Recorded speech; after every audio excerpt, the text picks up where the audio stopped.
ESPNU College Football, presented by Citi, comes to Louis Cruz Stadium on the campus of Alabama A&M in Huntsville, Alabama, for a key SWAC matchup as the Tigers of Jackson State come in to take on the 21st ranked Bulldogs of Alabama A&M.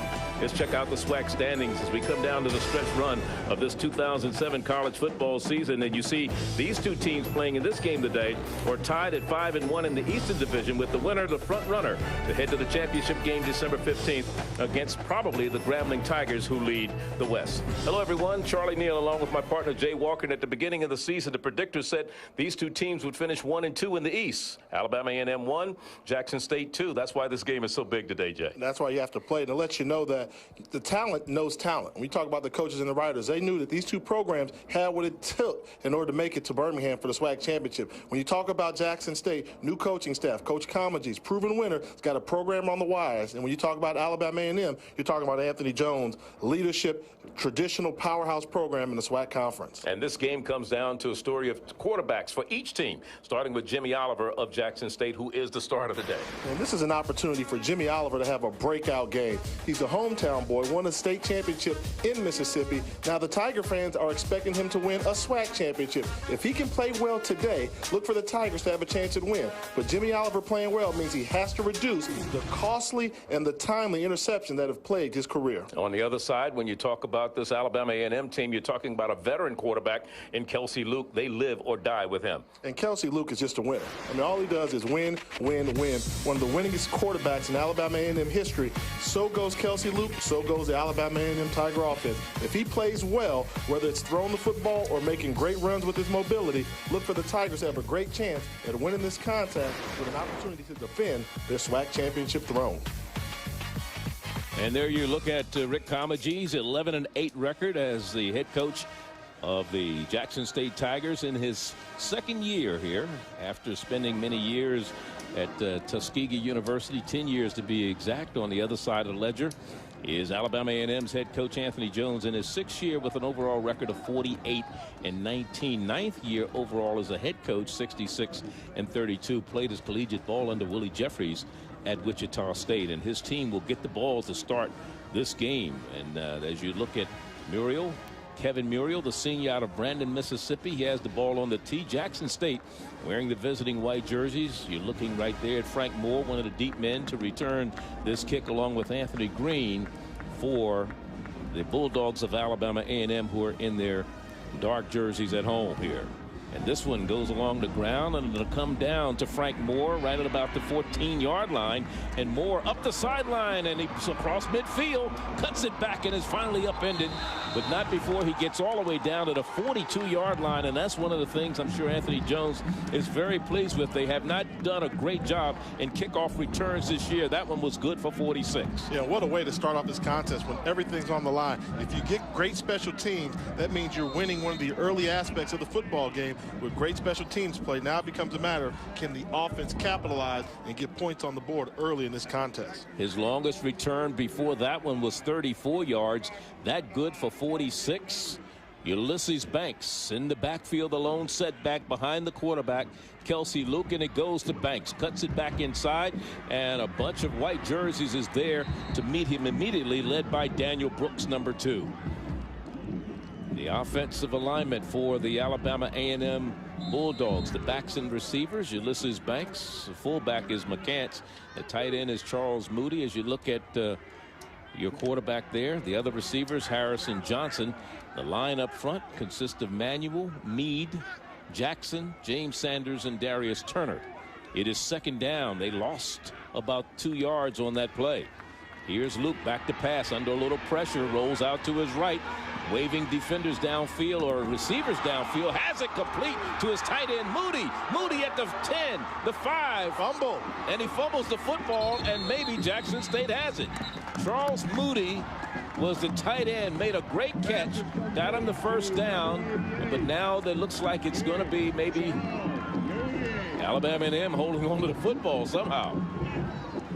Boy, I'll tell you, you're talking about a lot of action early. 38 yards on this play. Yeah, great job by Kelsey Luke to get outside the pocket, direct traffic as a general from outside the pocket, throws a strike to Moody, and Moody with a great effort here. The senior 250-pound tight end just bouncing off Tiger defenders. That ball comes loose, but he did a great job of actually getting it back. He was fortunate his right arm was free where he could get that fumble recovery. So a couple of long plays. Moody is the man in motion, first and goal now. Misdirection to Ulysses Banks, bounces it outside. He's at the 5, still on his feet, and they're going to signal him in the end zone touchdown. Ulysses Banks with the 7-yard run, and he was his 7th rushing touchdown of the year. And what a great individual effort by Banks. Once he got the seal block on the outside, his momentum was stopped on 2 different occasions. You'll see the seal block coming in from the fullback, McWhorter. He gets outside, and you look like they're going to make a tackle. No, slows down, then at the end zone, does a nice little tap dance to get 2 feet inside the pylon for the score. Jeremy Lycia in for the point after. He's only missed 2 all season, 31 of 33 in that department. And this one is up, and this one is good, and Alabama A&M takes the opening kickoff, and they drive right down the field, and they score on the touchdown run by Ulysses Banks from 7 yards out, and a 42-yard drive after the great kickoff return to start the game by Frank Moore. And it seems like this Bulldog team realizes everything that's on the line with the victory here at home. If they can win this football game, they've got a great chance at advancing towards the SWAC championship in Birmingham. That's what you want. You want to get your crowd into it early, come out, put some points on the board, good special teams, the offensive intensity match the special teams intensity. Now you're putting the pressure on the visiting team, the Tigers of Jackson State, to see how they're going to respond. So it didn't take them long to get on the board. And, you know, one of the things you talk about when you talk to Anthony Jones is goals that he has for his team coming into every ball game. One of the things is he wants to hold the ball, you know, for a good length of time in terms of possession. He wants to score in the red zone. He wants to have less than 20 yards in penalties, give up no sacks, and 400 yards in total offense. Plus, you have to have more points on the board than the other team. You can do all of that. You can do all those things and still not have enough points. As this one goes out of the end zone, and it'll be put out to the 20, and Jackson State will get the ball for the first time today. As we look at Jimmy Oliver and the stats on him and what he's been able to do this year, he's thrown 8 touchdowns, but he's also thrown 5 interceptions. He's 57% as far as completions are concerned, averaging 171 yards a game. A transfer from Pearl River Community College, went to East Marion High down in Columbia, Mississippi, and they have the ball first down and 10.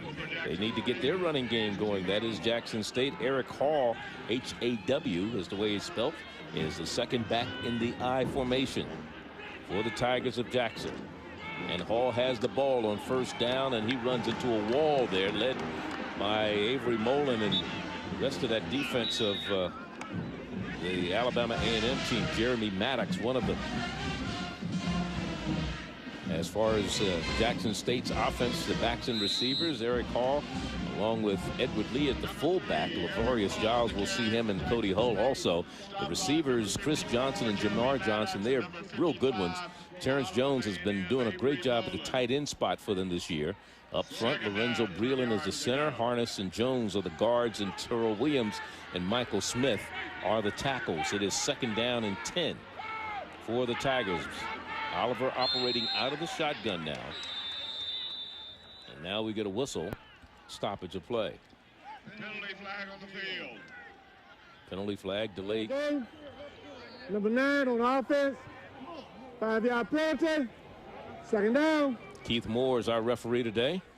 Jackson State is So a 5-yard penalty. Now it's 2nd and 15, and both teams have been plagued with penalties this year. In fact, Jackson State is the most penalized team in the SWAC, averaging 113 yards in penalties per contest. And if they come out and play that type of football today, they're going to go home with the loss. I mean, there's no doubt about it. Penalties are a direct correlation with opportunities to win, and Jackson State has to improve on that today.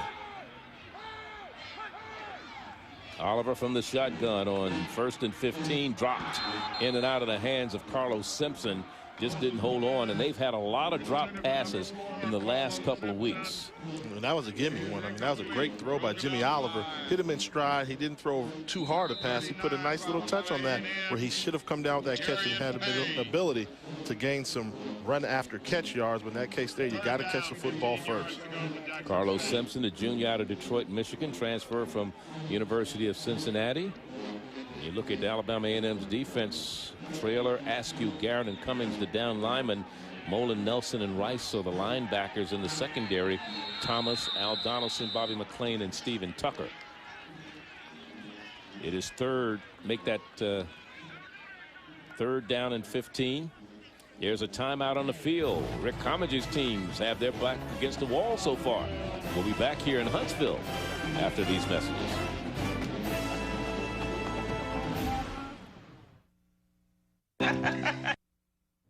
You're watching ESPNU College Football presented by Citi. It's an Eastern Division battle in the SWAC as Alabama A&M hosts the Tigers of Jackson State.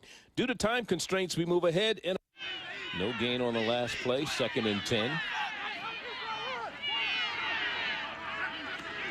And again, they go to the right side, and it's Anthony Green on the carry. And Anthony Green brought down that time by Rashid, the senior out of Brandon, Mississippi, number 90. Well, this is one of those times here where you know when they're trying to attack, when they got the speed guys in there, the Jackson State defense getting firm up front, talking about a linebacker getting close to the football, and as well as a defensive lineman. So they're starting to firm up the interior running game.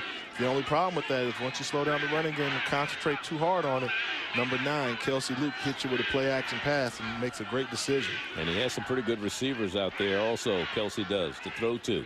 And he's going to the air once again on the slant pattern. And looking for a penalty but not getting it is the wide receiver Johnson, Rashad Johnson. Rashad Johnson, a freshman out of Mobile Murphy High, on the quick slant.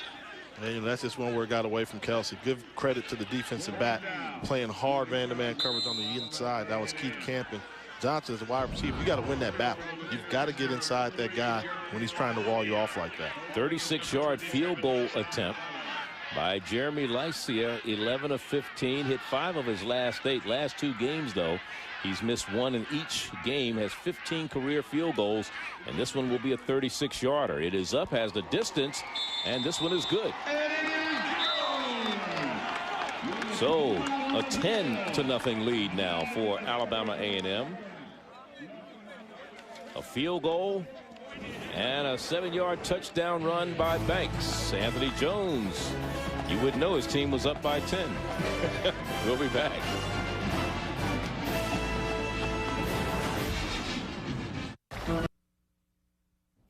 You're watching ESPNU College Football presented by Citi. It's an Eastern Division battle in the SWAC as Alabama A&M hosts the Tigers of Jackson State. Due to time constraints, we move ahead in our coverage. 3rd down and about 3. Edward Lee, the up back in the eye. Edward Hall is the second back. And it's off to Hall. Hall fumbles the football. And it may be 4th down. Somehow Alabama A&M could not get a hold of it, and Jackson State was able to hold on. And these are the things that's been killing Coach Commage's and the coaching staff of Jackson State. Yeah, I mean, what a good hit here. You see Hall decide he wants to cut inside. You know, we say it week in, week out. Anytime a defender manages to get a helmet on the football, bad things happen for the offense as Hall cuts there. Give credit to Alabama A&M. This is a team that leads the SWAC Conference in turnover margin. Plus 15. Plus 15 is phenomenal. I mean, teams are happy just having a positive. Yeah. They're up by 15. 15 turnovers. That's a great thing. So a punting situation now for Jackson State. Brett Bennett will punt it for the 2nd time this afternoon. And Jackson State is covering it and is down right inside the 5-yard line. Alabama A&M gets the ball for the 3rd time. They lead it 10-0. They've scored on their first 2 possessions, and we'll be back here in Huntsville in a moment. You're watching ESPNU College Football presented by Citi. It's an Eastern Division battle in the SWAC as Alabama A&M hosts the Tigers of Jackson State. Due to time constraints, we move ahead in our coverage.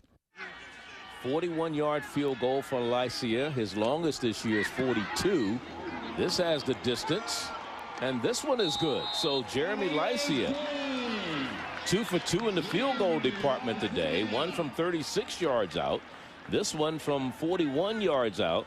And Jeremy Lycia, the number 2 scorer in the SWAC, coming in with 64 points behind in front of the number 3 scorer, Eric Perry from Jackson State. So, you know, it may come down to both teams have pretty good field goal kickers and pretty good kickers in this game. So you never know how it's going to wind up. College basketball on ESPNU begins Monday night as the Skyhawks of Tennessee Martin face the Tigers of Memphis. One of the preseason favorites. 2K Sports College Hoops Classic benefiting Coaches versus Cancer on ESPNU. It comes your way Monday night at 7 p.m. Eastern. For more information, log on to ESPNU.com. So with 2:31 remaining here in the first quarter, Alabama A&M's band very happy. Their team out in front by a score of 13-0. Well, with a 13-0 lead early in this contest, you think they're halfway down Route 65 on the way to Birmingham for the SWAC Championship, or too early? No, it's never too early, but it's a good way to start, I'll tell you. Coaches will take it. Believe me. Number 83. They're going to call a touchback. Ooh, that was close. It was very close, but he was backpedaling, and his momentum carried him into the end zone. That's Jamar Johnson there. It looked like he didn't want to run that ball out. His mind was made up. I mean, take a look where he catches this ball on the one. Yeah. His momentum was carrying. Took him back there. Now an aggressive return guy would have stopped, planted on that 1 foot line, and took off running. Well, you have to give their kickoff man, that's Rashawn Kyler, good credit for he's boomed them out of the end zone a couple times or not allowed any returns today. First down and 10 at their own 20, trailing 13-0. Jackson State trying to get their running game going. Here's Eric Hall, turns the corner, 5, 7, 8, make it 9 yards on the run. They'll give him 8 yards on the run. Eric Hall. And one of the things about Eric Hall, you know, against Southern and Alabama State, he had 135 yards, 159 respectively, and 3 touchdowns, but just 19 attempts the last 2 games. They have to get the ball in his hands. I mean, he's a playmaker when he do it. And, you know, when you talk about Eric Hall running the ball, he does a good job. But look at the pancake block there by Ben Davis coming over at the guard position, and that's what you want there. But, you know, you talk about their running game. They've got running back by committee, Hall and Giles, and you combine their averages, they both average. You know, they give you a 100-yard average per game, and I think any offensive coordinator just wants a running game that can get you 100 yards per game. Eric Hall, the young man who transferred here from Ohio State, 5th leading rusher in the SWAC, picks up the first down across the 35 to the 36 yards line. So he had a pretty good hold there, and the offensive line doing a little bit better job of blocking up front. You see Eric Jones and company along with Lorenzo Breland.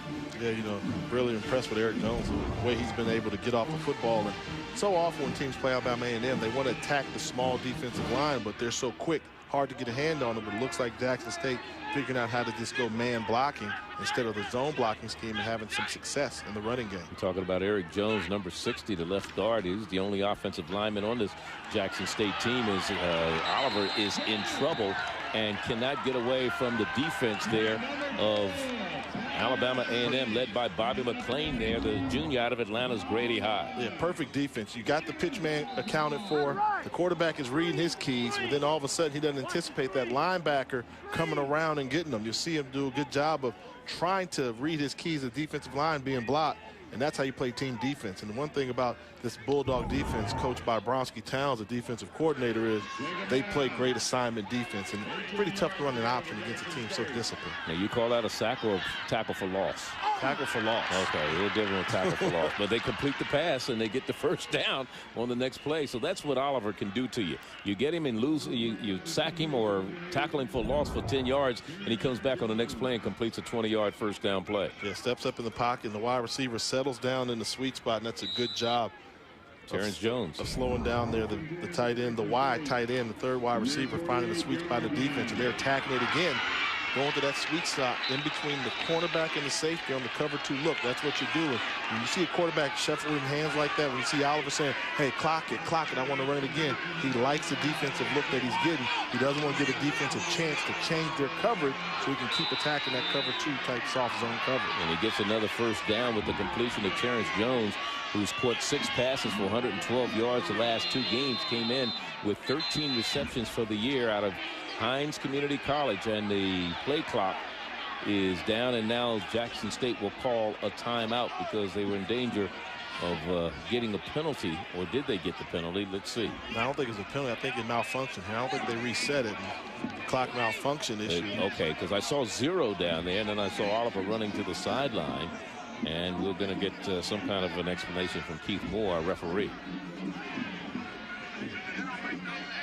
No foul on the play. He kept it simple. No foul on the play. Is your explanation, Here it is. Yeah, they didn't huddle up. I'm Ronald Mason Jr., president of Jack. I've been a lot of places, Jay, and both of us have seen a lot of things. But here's a guy, I don't say he's from Jackson State, but he has a Jackson State sweatshirt on, and he's selling Alabama A&M pom-poms. You know, he's got on blue. He's got the Jackson State cap on. He's got burgundy pom-poms. You know what he's saying, Charlie? Green. I'm selling green. Money is green. I don't care. And he's on the Alabama A&M side of the game. That's you right. know, he's in their sideline.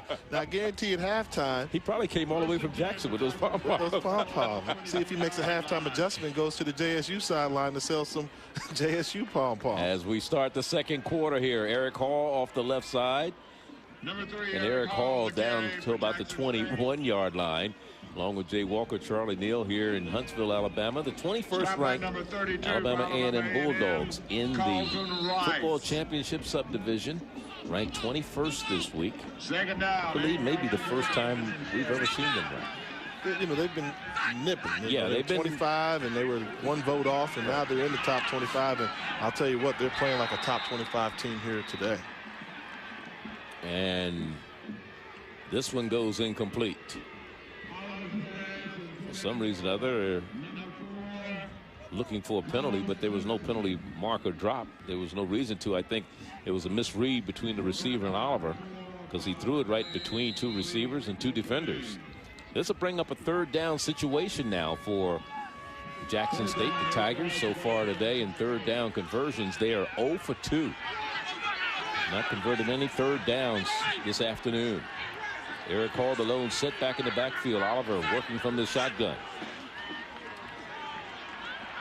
Steps up, lets it go. Look out. Incomplete. Incomplete. Penalty flag was thrown early on that play. Might have been illegal motion. But let's take a look here at Oliver stepping up, trying to buy some time in the pocket and looking, and throws a ball. And there were 2 Bulldog defenders that had a chance of coming up with that play there. So obviously the poor decision made by the quarterback. Well, let's check out the penalty. It's going to go against Alabama A&M, whatever it is. Offside. Number 58 on the defense. 5-yard penalty. 3rd down. Chris Traylor, the preseason all-conference senior from West Point, Georgia. Defensive end out of Troop High was the man guilty of being offsides, and that'll bring up a 3rd down, so it gives them another opportunity to pick up the first down. Yes, it does. Keep the drive alive, and instead of having to settle for a field goal opportunity, now Jackson State's thinking we got to really come up with some touchdowns. And if they can convert the first down or the 3rd down to first downs, keep the drive alive. They don't have to get into the end zone. They just need to get the first down. And here's the why didn't he keep on running?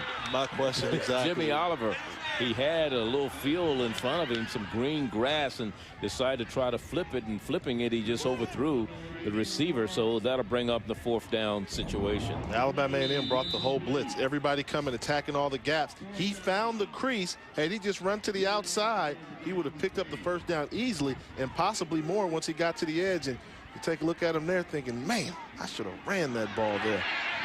So now we bring on Eric Perry, whose longest field goal this year was a 50-yarder against Tennessee State. This will be a 34-yard field goal attempt. And a whistle blows. We're going to get delay of game, so it's going to be a little further back. Delay of game. Number 39 on offense. 5-yard penalty. 4th down. How do you call that on the kicker? Well, because it's like they call it on the quarterback. I mean, the kicker, he's just sitting there waiting for the ball. If anything, you should call it on the center because he didn't snap the ball. But fortunately for Coach Comagese and staff, that they've got a great kicker in Perry, so the 5 yards is really not going to make a difference, or it should not make a difference. Should not make a difference. He's got plenty of leg. Eric Perry had hit 11 straight before the Alabama State game. He was 1 of 2 against them. He missed a 29-yarder, but he's hit 12 of his last 13. This one has the distance. And finally, Jackson State is on the board with 14-13 to go here in the second quarter. So, like I said, it could come down to the field goal kicking on both of these squads today. They both have good ones. Eric Perry right here. Yeah, I mean, he's got great follow through. And you talk about the distance, he could have made that from another 20 yards out right down the middle. So what a positive when you have such a kicker that can become an offensive weapon. Then the job just goes back to the quarterback and learning how to manage the field position on the field.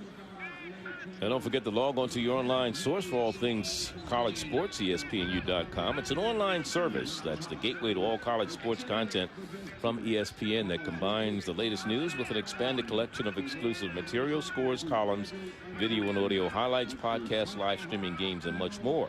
Log on to ESPNU.com today because we are college sports. Along with Jay Walker, Charlie Neal here in Huntsville, Alabama. We're in the second quarter. Jackson State finally getting on the board, 13-3, and the Alabama A&M marching band. They've been look at that, work it out. Yeah, they've been grooving in the, what do you call it, walking out, walking out? Walk it out, walk it out. That was a couple years ago. Now what's it called now? It's the Soldier Boy now. Oh, thank everybody you. crank that Soldier. I saw somebody in Superman. the NFL do the Superman after they scored. A kid from New England, wasn't it? Yeah, that's hot. And I will tell you, they've played that song so much, I would be glad when it is not played anymore. You're tired of it, huh? Oh, man. This one goes into the end zone. It will not be run out by Frank Moore. To be brought out to the 20. And Alabama A&M leading 13-3 will get the ball first down and 10 at their own 20. So important that Jackson State put points on the board because at times it felt like they were down 17-0, but because their defense made a couple stands and had the Bulldogs settle for field goals, I mean, they're still in this football game. No question. They're very much in. So, and if the defense can start to make Alabama A&M can drive the length of the field instead of giving them short field position. And Mr. Moody has had a record day today. 4 catches, 11 yards, or 85 yards, I should say. 4 catches for 85 yards. Hasn't gotten into the end zone today, but he's helped Alabama A&M move the ball. And every time he touches it, I mean, look at the attitude when he catches the ball. He just goes directly downfield and tries to make things happen. So they've been calling his number, and he's come through. Now a little end around on a reverse, and this one didn't fool anybody. Stockdale acted like he wanted to throw it, and knowing he wasn't going to throw it. He looks like quarterback, doesn't he? Look at him. He's a thick wide receiver now. You talking about 6'2", 225? That look like quarterback to you? You don't know Gerald. I don't know, but I know when you see him in that helmet and pads and he's wearing number 13. I mean, he looks like quarterback. Actually, he's thrown a couple passes this year for Alabama A&M. He's 2 for 2, 97 yards and a touchdown.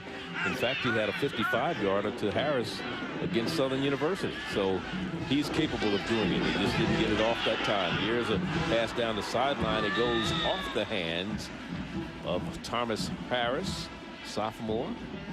Against Jackson State last year, he picked up 2 catches for 14 yards and a touchdown. One thing I learned as a quarterback was, don't settle for throwing fade routes. It looked like that instance there, Kelsey Luke settled for throwing the fade route. If a defender's playing man-to-man bump and run coverage and you throw the fade route, then that's what he wants you to do because it's not a high percentage pass. As you get better, you start to go for more crossing routes when you get that bump and run coverage. See, the top of your screen there, they're playing man-to-man. You don't want to settle for the fade route. You want to be aggressive and hit a crossing route if you can.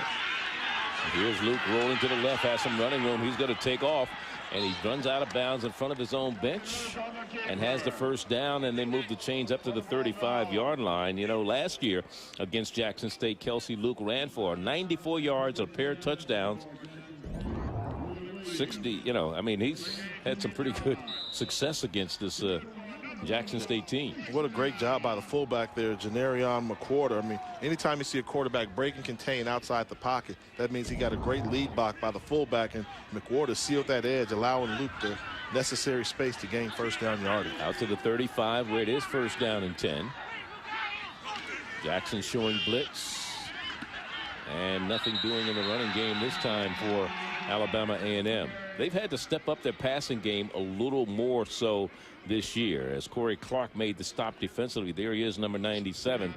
That is Alabama A&M, because Anthony Jones had been one of those grounded out type guys, and this year they've stepped it up, more combo routes. Of course, Roger Totten has come over as the wide receiver coach for Alabama A&M. So the offense, for the first time, Anthony Jones will tell you, has been the strength of this team. So it's the first time since he's been here. Yeah, you know, an offensive coordinator, Cedric Pearl, really takes pride in the route combination. For years they said, you know, we had to play with what we had, but now that Kelsey's really come along as a passer, he's got a great football IQ. We're not afraid to put the ball in Kelsey's hands and trust him to make plays, just like he's trying to do right now. And he had the play, had a receiver there, but the receiver couldn't hold on, as he was covered pretty closely there by Brooks, and that was Moody, the tight end, who's has 4 catches before that play.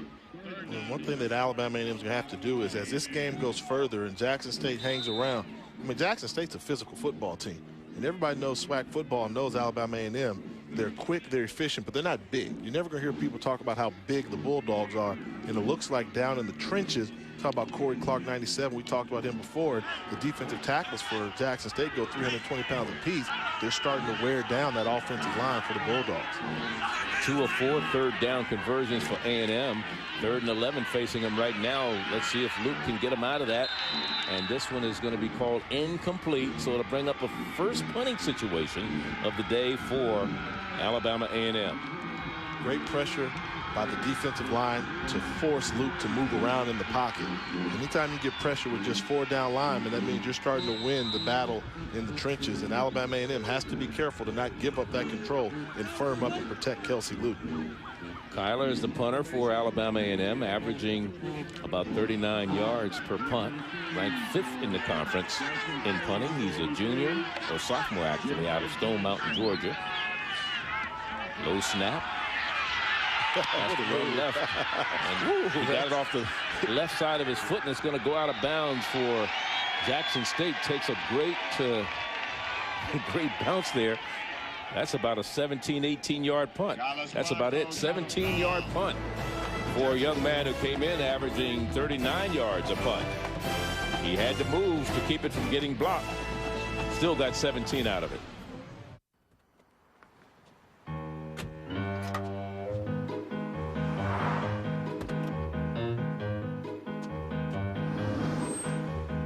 Maybe your car is trying to tell you something.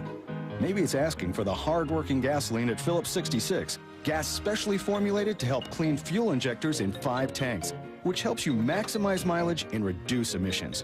Give your car what it's asking for. Give it Phillips 66. Hard-working gas. I've always wanted to have a pool. To me, that was my dream. If you've ever dreamed of the perfect swim, or exercise, fun with your family, or relaxation at the end of the day, order a free DVD or video to learn more about the endless pool. Your personal pool at home. Nice and small, compact. A regular pool, first of all, you have turns that you have to concentrate on. Here, it's endless. You're swimming in place, which is a great opportunity to be able to work on your stroke technique. It's in your basement. Run downstairs, turn it on, you're there. Like having a treadmill in your basement. You know, I'll come downstairs and there'll be sometimes 7 or 8 kids in the pool, and they're always grabbing onto the bar, cranking it all the way up. Indoors or outside. Call 800-319-9796 or visit our website for a free DVD. Thanks, ESPN and Magazine, for writing that great cover story about me. I know you said big men aren't as marketable, but check this out. You need sophisticated? I got sophisticated. Maybe a little more dynamic? I'm a chameleon. You still think a big man can't sell? Boom.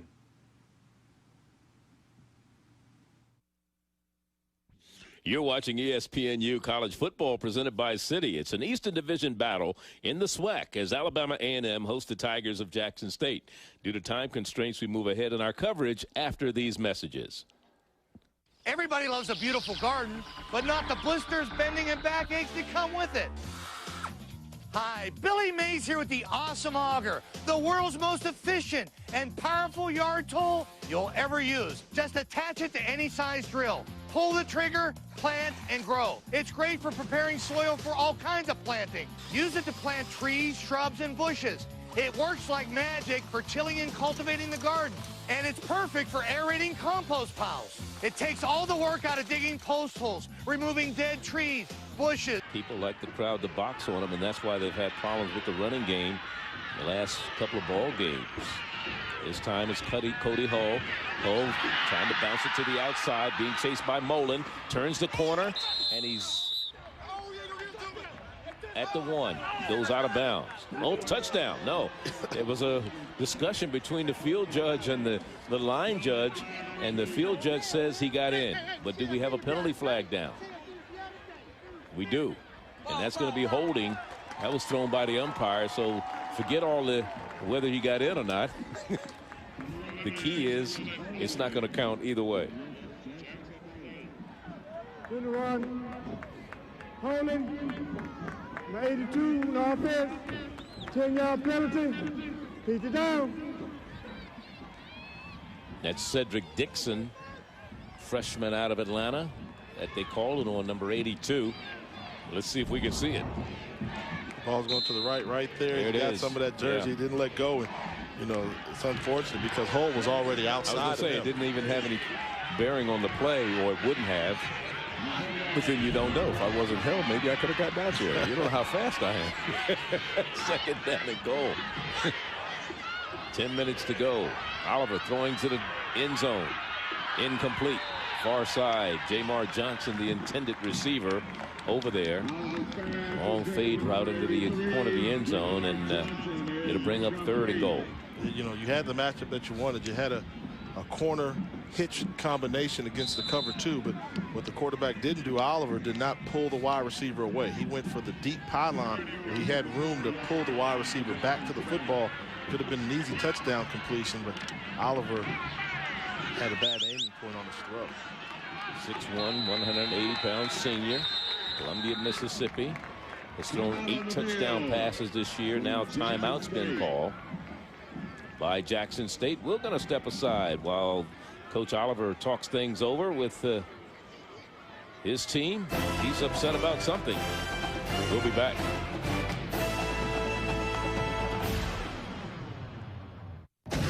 His name is actually Coach Comegys, even though Jimmy Oliver is his quarterback. But Oliver is the coach on the field. Yes, and Coach Comegys is still hot about that holding call, but it took place so far away from him. He just thinks, why do you call holding on me in the red zone when I'm on the road? You start to question every call. So it's a 3rd and goal. The ball is at the 12. Oliver with an empty backfield. Going to the air. Standing in there. Spins out. Has some time.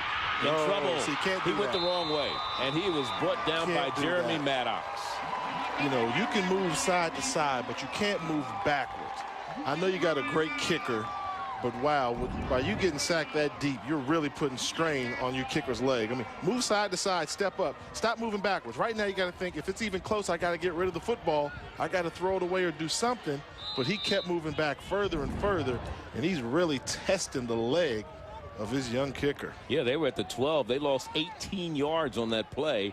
This will be a 46-yard field goal attempt for Jackson State and for Eric Perry. His longest is 50. He did that against Tennessee State early in the season. Let's see if he can convert here. Flag is down. The kick is up. Has the distance, and it's good. Let's see what the penalty marker's about. They'll probably decline it even if it's against Alabama A&M, because it's only a 5-yard, makes it 5-yard closer. Yeah, but wow, we talk about nerves of steel. Perry came there and just drilled that field goal. Keith Moore. All right, Keith, tell us what's going on here. Yeah. Offside, number 19 on the defense. The penalty is called. Field goal.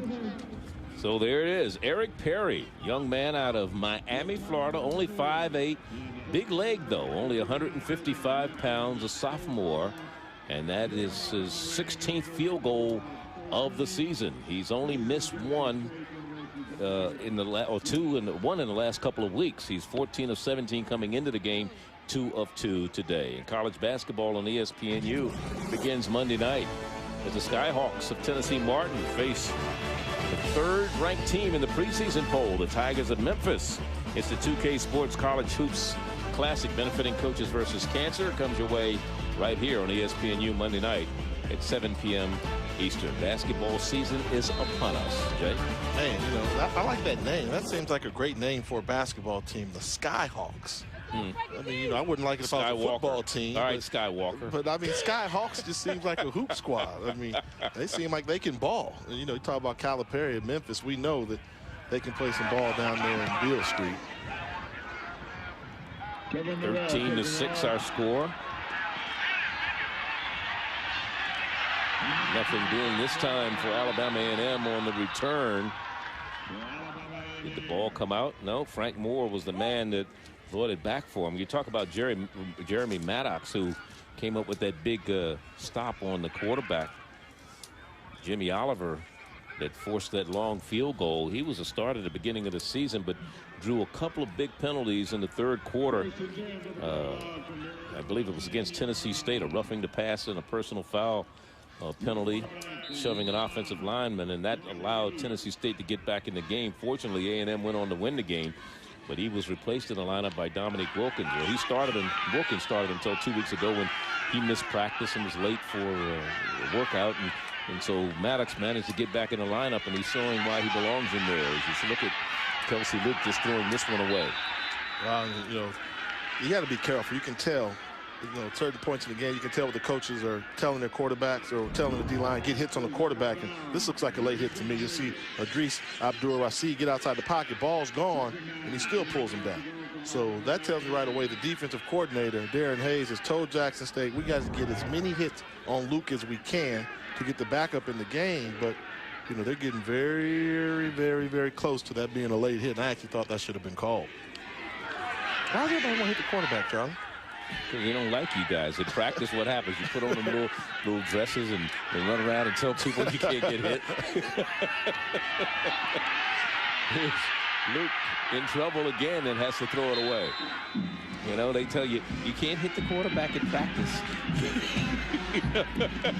Put on them little yellow jerseys and stuff like that. I mean, we got to throw the football. I mean, you know, that's an art. Are you leaving? That's an art. You know, playing quarterback is something that, you know, you can't teach it. You know, think about how hard it is, and that's why you get a guy that's kind of small like Kelsey Luke, and, you know, you don't have to be strong with everybody else, but he's got to have those little intangibles. They don't get hit in practice, so you may as well hit them in the game. No, why hit a quarterback? We're throwing the ball. Nobody else is asked to throw a football. 3rd down and 10 now. 8:39 to go, first half. 13-6 our score. Here's a little screen pass to Ulysses Banks, and it goes for about a yard, and that's it. It'll bring up a 4th down, and Corey Clark was there defensively out of Collins High, number 97, to make the stop, to transfer from Mississippi State. There he is at 320 pounds, and he's about 10 yards shy of a biscuit there. Yeah, he's a big guy, but look at the activity. You know, the ball goes behind him, and he still tracks it down from the backside. I'm telling you, slowly but surely, down in the trenches, Jackson State starting to take over, show their muscle, show that they're the bigger team, and more importantly, they're starting to play like they're the bigger team. Weiler back to punt it away. 2nd straight time that he's had to punt. Oh, the ball is blocked. Picked up, Jackson State. They're going to get it right at about the 4-yard line to 5. Weiler has this one blocked. That is the 3rd time this year they've had a punt blocked and a penalty marker goes down. Wow, you know, had Rashid been able to pick that ball up cleanly, we would have a tie contest right now. He had clear running, but he couldn't field it cleanly. Here's the flag. And it's against Alabama A&M. Personal foul. Let's see if we can see. That must have happened after the play was over. Anthony Jones not happy. The play was over. Dead ball. Personal foul. Number 27. After this to the goal. First down. That's frustration on the part of Kyler, the punter, who committed the personal foul penalty. So they have the punt blocked. And now first and goal at the 5 for Jackson State at the Alabama A&M 5. We take a look at the block, and you see him just getting physical on special teams. They got a left-footed kicker. Ooh, it's a good thing he got that block, because otherwise he definitely would have been called for an unnecessary roughness penalty there. And Jackson State now trying to muscle the ball into the goal line. And on the carry that time was Cody Hull. Hull gets it down to about the 2-yard line. Let's look at the penalty after Kyler gets up. Oh, that was it. That's what they call for the dead ball foul. And the player from Jackson State saying, "What did I do?" Edward Lee, he says, "He just pushed me for no reason at all." And that's something you rarely see from an Anthony Jones football player. I mean, he doesn't play that type stuff, so you know Coach Jones is going to give him an earful on the sideline, and definitely in the film session. Cody Hull, the lone setback there. Here it is. And get rid of it. Uh-oh. He's sacked again. And coming up with the sack is Antonio Nelson, the weak side linebacker. That's his second sack of the year. Yeah, he comes uncovered, and you have to see that guy. If you're going to run a naked bootleg, what you have to do is take a quick peek before you snap the ball to see who's going to be the most dangerous man that can get to me when I have my back turned to the defense. And in that case there, it was number 23, Antonio Nelson, in man on the line of scrimmage, coming unblocked with a quarterback with his back turned. I know that's a lot of football terminology, but the key is easy tackle. How frustrating is it right now for James Woody and Rick Comegys? They get down here second straight time they've been inside the 10-yard line, and now they're losing yards. They lost 18 the last time they were down there to make it a 46-yard field goal, and they just got driven back again. This drive started at the 5-yard line. They're right now at the 11. Third down and goal. Oliver, backside pressure, has some running room in front of him. Now he's going to take off and run. Runs over one man, but still will not get into the end zone. He's going to be stopped shy of the goal line. Wow, what an individual effort here. It was. You know, and I like the toughness here. I mean, after the initial contact is made, he still leans forward for this.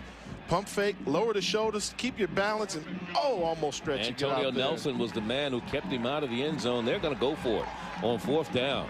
I like that. He trucked the DB. See, Charlie, I keep telling you about quarterbacks. Frank Moore, get a ticket. Go for Antonio Nelson comes in at 195, Jimmy Oliver at 180, and here it is. Fourth down and goal at the 2-yard line. They're going to go for it, full house backfield. Eric Hall, the third back there. Eric Hall goes up, will not get there. Eric Hall didn't get there. A defensive stand by Alabama A&M. Eric Hall got the call. Wow. And Eric Hall couldn't get there. I didn't think that was good aggressive running. Well, you know, he wanted to leap, and he was getting his feet prepared to dive over the top, but Alabama A&M did a good job of tackling low to take his legs from underneath him so he could not go airborne. And that goes back to my question again. How frustrating is it to get down here and come away with nothing? Yeah, I mean, very frustrating. You see, he's preparing to jump, and he couldn't dive. I mean, they did a good job of attacking, and what toughness. You see Hall just get beaten, nowhere to go. I mean, it looked like he could have slid to the outside and maybe gotten in a little bit going up into that pack. Yeah, play with design to go a certain direction. And look at this. Maybe a safety. They didn't call it a safety. I mean, how can you not? Wow, they came out. That's got to be a safety. Yes, it is a safety. They tried to run the ball quickly because they realized it's tough for them to get physical with a much more physical team in Jackson State. And Alabama A&M just gave up 2 points. They certainly did. Let's see exactly who. Is it Speaks? You see Speaks right there coming. He just shoots a gap, couldn't get there, and it was just great team defense on the outside. Speaks on Ulysses Banks. Yeah, number 2 did a good job there, and that's Daniel Brooks, one of the candidates for Conference Player of the Year in this conference. And what a great play there. And every now and then, hey, you take the negative and turn it into a positive. And that's a good job by the Jackson State defense. It's really starting to enforce their will on this Alabama A&M offense. So they didn't get a points by way of a field goal or touchdown, but they did manage 2 points on the safety with 5:51 to go here in the second quarter to make it a 13-8 ball game. There's Ben Blacknall, who was a former head coach at Delaware State and now the line coach here at Alabama A&M, talking over the things with Anthony Jones, the head coach. And not only does Jackson State get the points, but they get the football back. You know, we give Coach Jones a lot of credit. He probably doesn't get credit for surrounding himself with good people. Oh, he does. I mean, the key to being a good coach, he's got a bright young mind. And Cedric Pearl, the offensive coordinator, you talk about Ben Blacknall, who has head coaching experience, and then you talk about Bronsky Towns, that's been in Alabama A&M forever. You know, but he kept him on board and let the defense do it. So Coach Jones has done a great job of surrounding himself with great people, and that's why this program has had the success it's had in the past couple of years. Oh, wow. Ran out of bounds. He should have let the ball go out of bounds. Wow. Not a good decision on the far sideline by Jamar Johnson, one of the top return people around the conference as far as the kickoff return people is concerned. Don't forget, coming up at the half on SportsCenter U, Mike Gleason and Steve Israel will be in the studio to talk about the Ohio State-Wisconsin contest, Arizona State against Oregon. That's where game day originated today, out in the Pacific Northwest. And, of course, the big Southeast Conference game between LSU and Bama down in Tuscaloosa. Not too far away, huh? Yeah. Saban coming back. Or Saban's old team. The Saban Bowl. The Saban Bowl.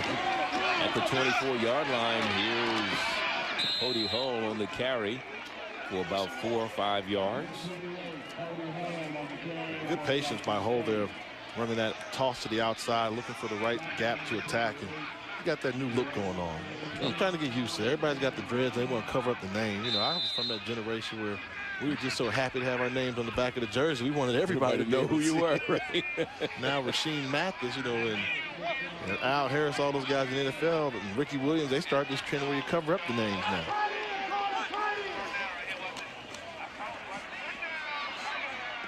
This one is complete for first down across the 40 to the 41-yard line. So Jimmy Oliver starting to heat up a little bit. Jamar Johnson on the receiving end. Came in, Jamar, that is, with 17 catches, 301 yards, and 3 touchdowns.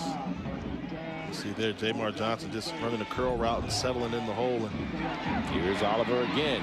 Throws it out in the flat, and it's incomplete. Now he throws it away.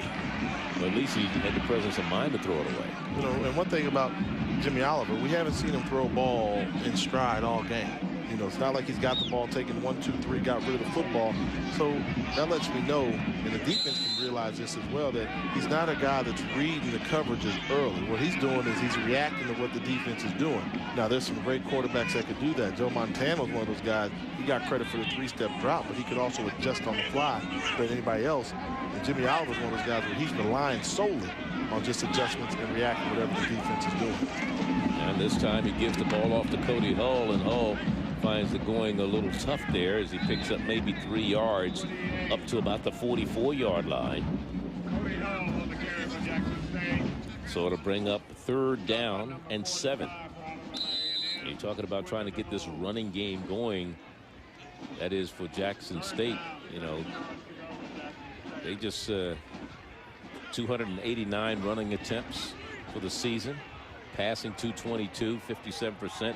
That was before the last 2 ball games. In the last 2 games, they passed the ball 69 times and ran it 49. So the percentages have changed tremendously, and they want to get back where they can do that. Here's Oliver, takes off, has the first down across midfield into Alabama A&M territory with 4:03 to go in the first half. You know, it was weird because as you were talking about the Alabama A&M run defense, I was thinking, if you're going to run the ball against Alabama A&M, it's got to be with the quarterback. I mean, we've covered them so much. We rarely hear about running backs having 100-yard rushing games on this defense because they're coached very well. Although they're small, schematically, they've got a great scheme to stop the run. The only time I've seen them struggle stopping the run has been by mobile quarterbacks. So if you're Jackson State, just let Jimmy Oliver be your running game today and let your running backs be your lead blockers. First down and 10 now. Offsides is going to be whistled against Alabama A&M. Somebody jumped prematurely. So I'm sure they'll take the 5-yard penalty, and it'll repeat first down. It'll be 1st and 5. One of the things we keep talking about you know, the size differential between Alabama A&M and Jackson State. You know, just if you take a look at the defensive tackle comparison. Outside, number 90 on the defense, 5-yard penalty, first down. Frank Kearse offsides. Ronaldo Askew is the man that's shaken up there. The sophomore, while they're tending to him, we'll take a break. 1st and 5 for Jackson State when we come back. 5-point ball game here in Huntsville. There you get a good look at Chris Traylor there. Preseason first team all conference, 31.5 sacks throughout his career.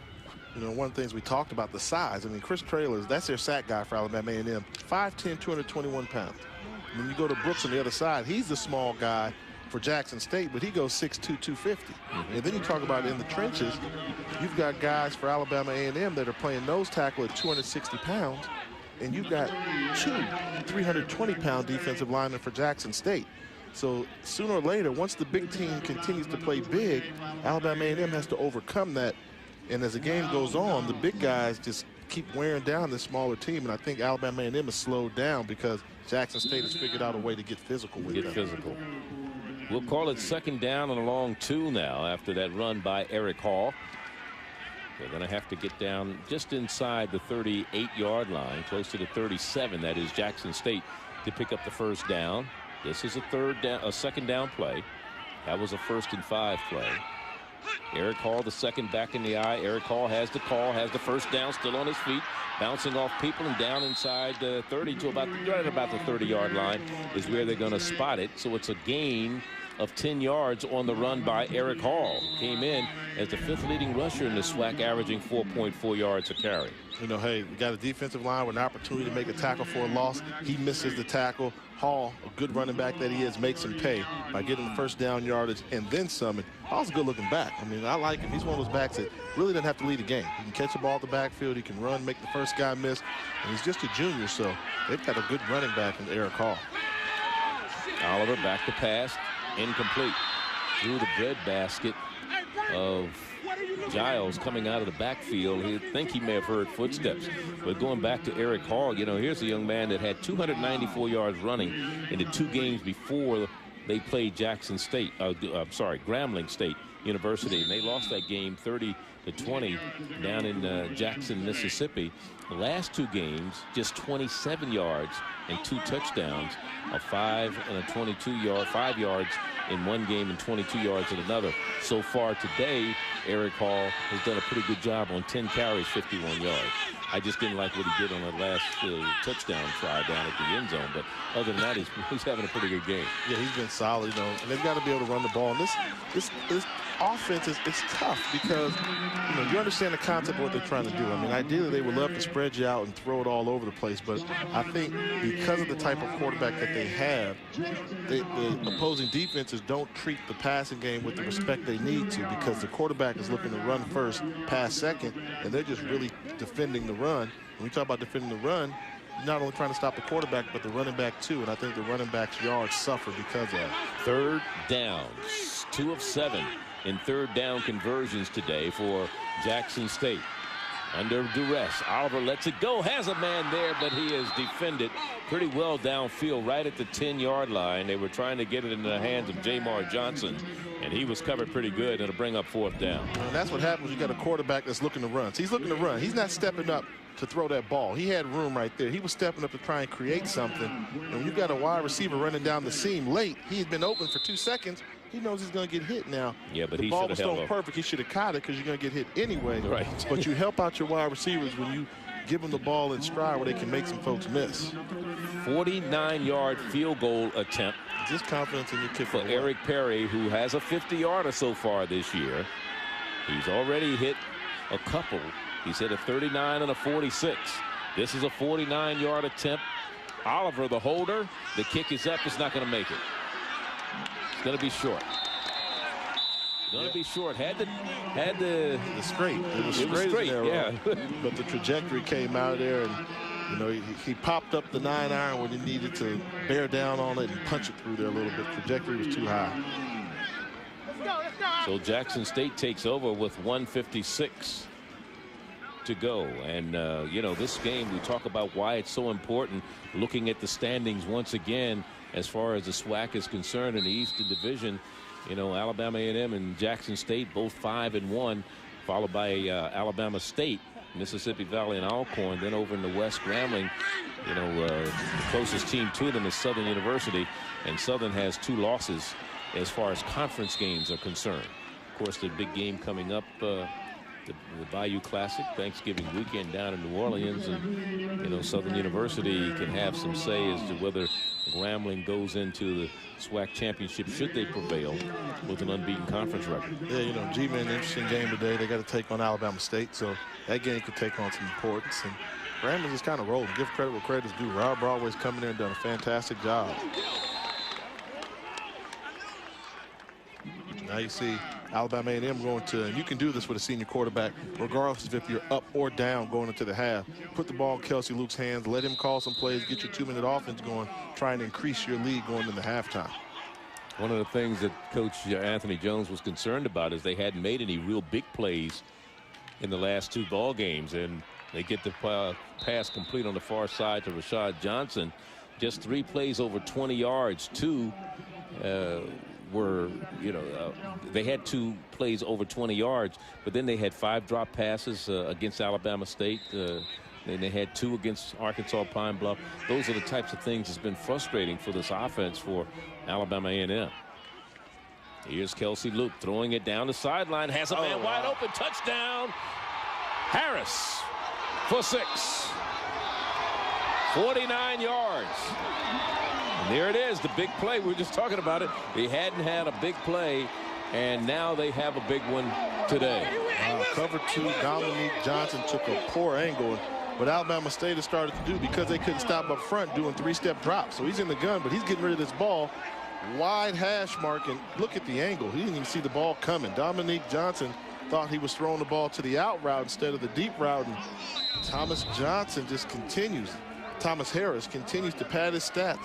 He's their big play wide receiver, averages 17 yards per carry, and he got a bunch of them there on that touchdown grab. He certainly did, and here's the point after.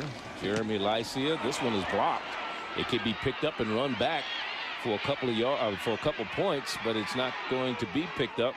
We're not going to see the high school play that we saw with 15 laterals, are we? No, the officials did a good job of throwing penalty the flag marker is down, yeah, for batting the ball forward. As a defensive player, you can't bat the ball forward. There you see Mr. Kelsey Luke with another touchdown pass this year, his 18th pass of the season, touchdown pass of the season, and of course for Thomas Harris, his 6th receiving touchdown of the year. Last year against Jackson State, he had a touchdown on 2 catches for 14 yards, and he just taken up where he left off a year ago. Sophomore out of Russell High down in Alexander City, Alabama. We talk about Kelsey Luke not having the prototypical size for a big-time quarterback, but that was a big-time throw. I mean, from one hash to the other, he stuck that seam route in there. Illegal touching of the ball by Jackson State. That's what the signal is. And there's Kelsey Luke. What a career he's had here. You know, he's led his team to 7 wins as a freshman, 9 wins in each of the last 2 seasons, 16 touchdowns this season, or 17 this season coming in, 3 against Tennessee State, 4 against Clark Atlanta, 3 against Mississippi Valley, 4 against Texas Southern, 2 against Southern. I mean, he's had some really big games, and you know, he didn't have any preseason honors go his way, and he had a lot to prove to a lot of people this season that maybe he's deserving of the Player of the Year in this conference. Yeah, I think early on he was definitely on track to win it, running away. Then it got a little closer. He stumbled there a little bit in the past couple of weeks, and now, I mean, you know, judging by victories, and you take a look at the bands. Look at that. Halftime, they're praying, trying to make sure they do the right thing at halftime. And one of the things they always try to do is say, hey, we're going to be on national TV, and we know that Charles Neal has seen more bands than anybody in America in terms of black college football, and, you know, can we let him say good things about us? Well, not a lot of time left here in this first half. From the 11-yard line, Jackson State on the return. Javarius Giles And he's out to the 30-yard line. Let's look at the touchdown once again. This play's blown dead. And I mean, look at that. He's on the far right hash, all the way back across the field, a frozen rope. And although the safety, Dominique Johnson, took a poor angle, you see Kelsey knew right away, what? Oh, you're going to do what? You know, and you take it personal. You know, a safety, you're going to try and jump a route on me?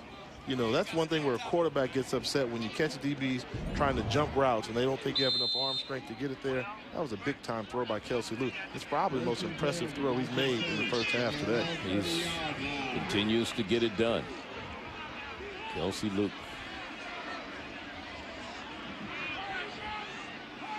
Alabama A&M's all-time passing leader, as Eric Hall gets the carry. As the first half is winding down here, he picks up about 9 yards out to the 39-yard line. Talk about Kelsey Luke. 54 touchdown passes throughout his career. How many did you have at Howard? Not 54. How many did you have? I know you know. I wish I knew. I threw 24 my senior, 18 junior. So what was that? Not bad. Yeah, 40, 50, 43.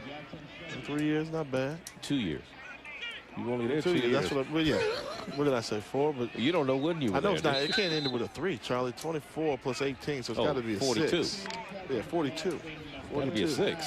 It had Rupert Grant not been such a ball hog. I had a fullback that had 20 touchdowns. We're not going to count how many you had to were hand 3 it to yards him, right? or less. Yeah. But you had to hand it to him. Didn't help out my stat sheet, though. Eric Hall again in the secondary, and Eric Hall across midfield. I'm surprised at what your team did against Norfolk State last week.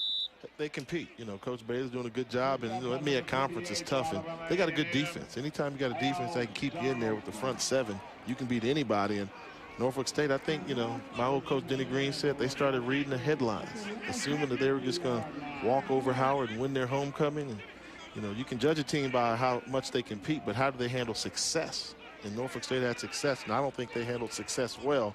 Should have been a wake-up call, and that wake-up call might cost them the MEAC title. Well, we'll see what happens today. Meanwhile, first down and 10 at midfield for Jackson State. Here's Oliver throwing out in the flat, and the clock stops with 4 seconds remaining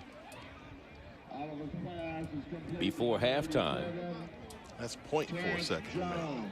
So now it looks as if they're going to have to go for the Hail Mary. You know, had they managed this a little better, when you got a kicker that's a weapon, you got to think, I just got to get to that 35-yard line and we can go for it. In this case, they're not going to do it because they're going to run out of time. This should be the last play of the half. Here's Oliver throwing it deep toward the end zone. This will be picked off. Intercepted. Last play of the first half. So the only turnover in the first half, if you want to count the block kick, it's the only turnover of the first half. And as they go into the locker room, big day, 16-8. Alabama A&M out in front. They do pretty good when leading at halftime, and they're leading here today.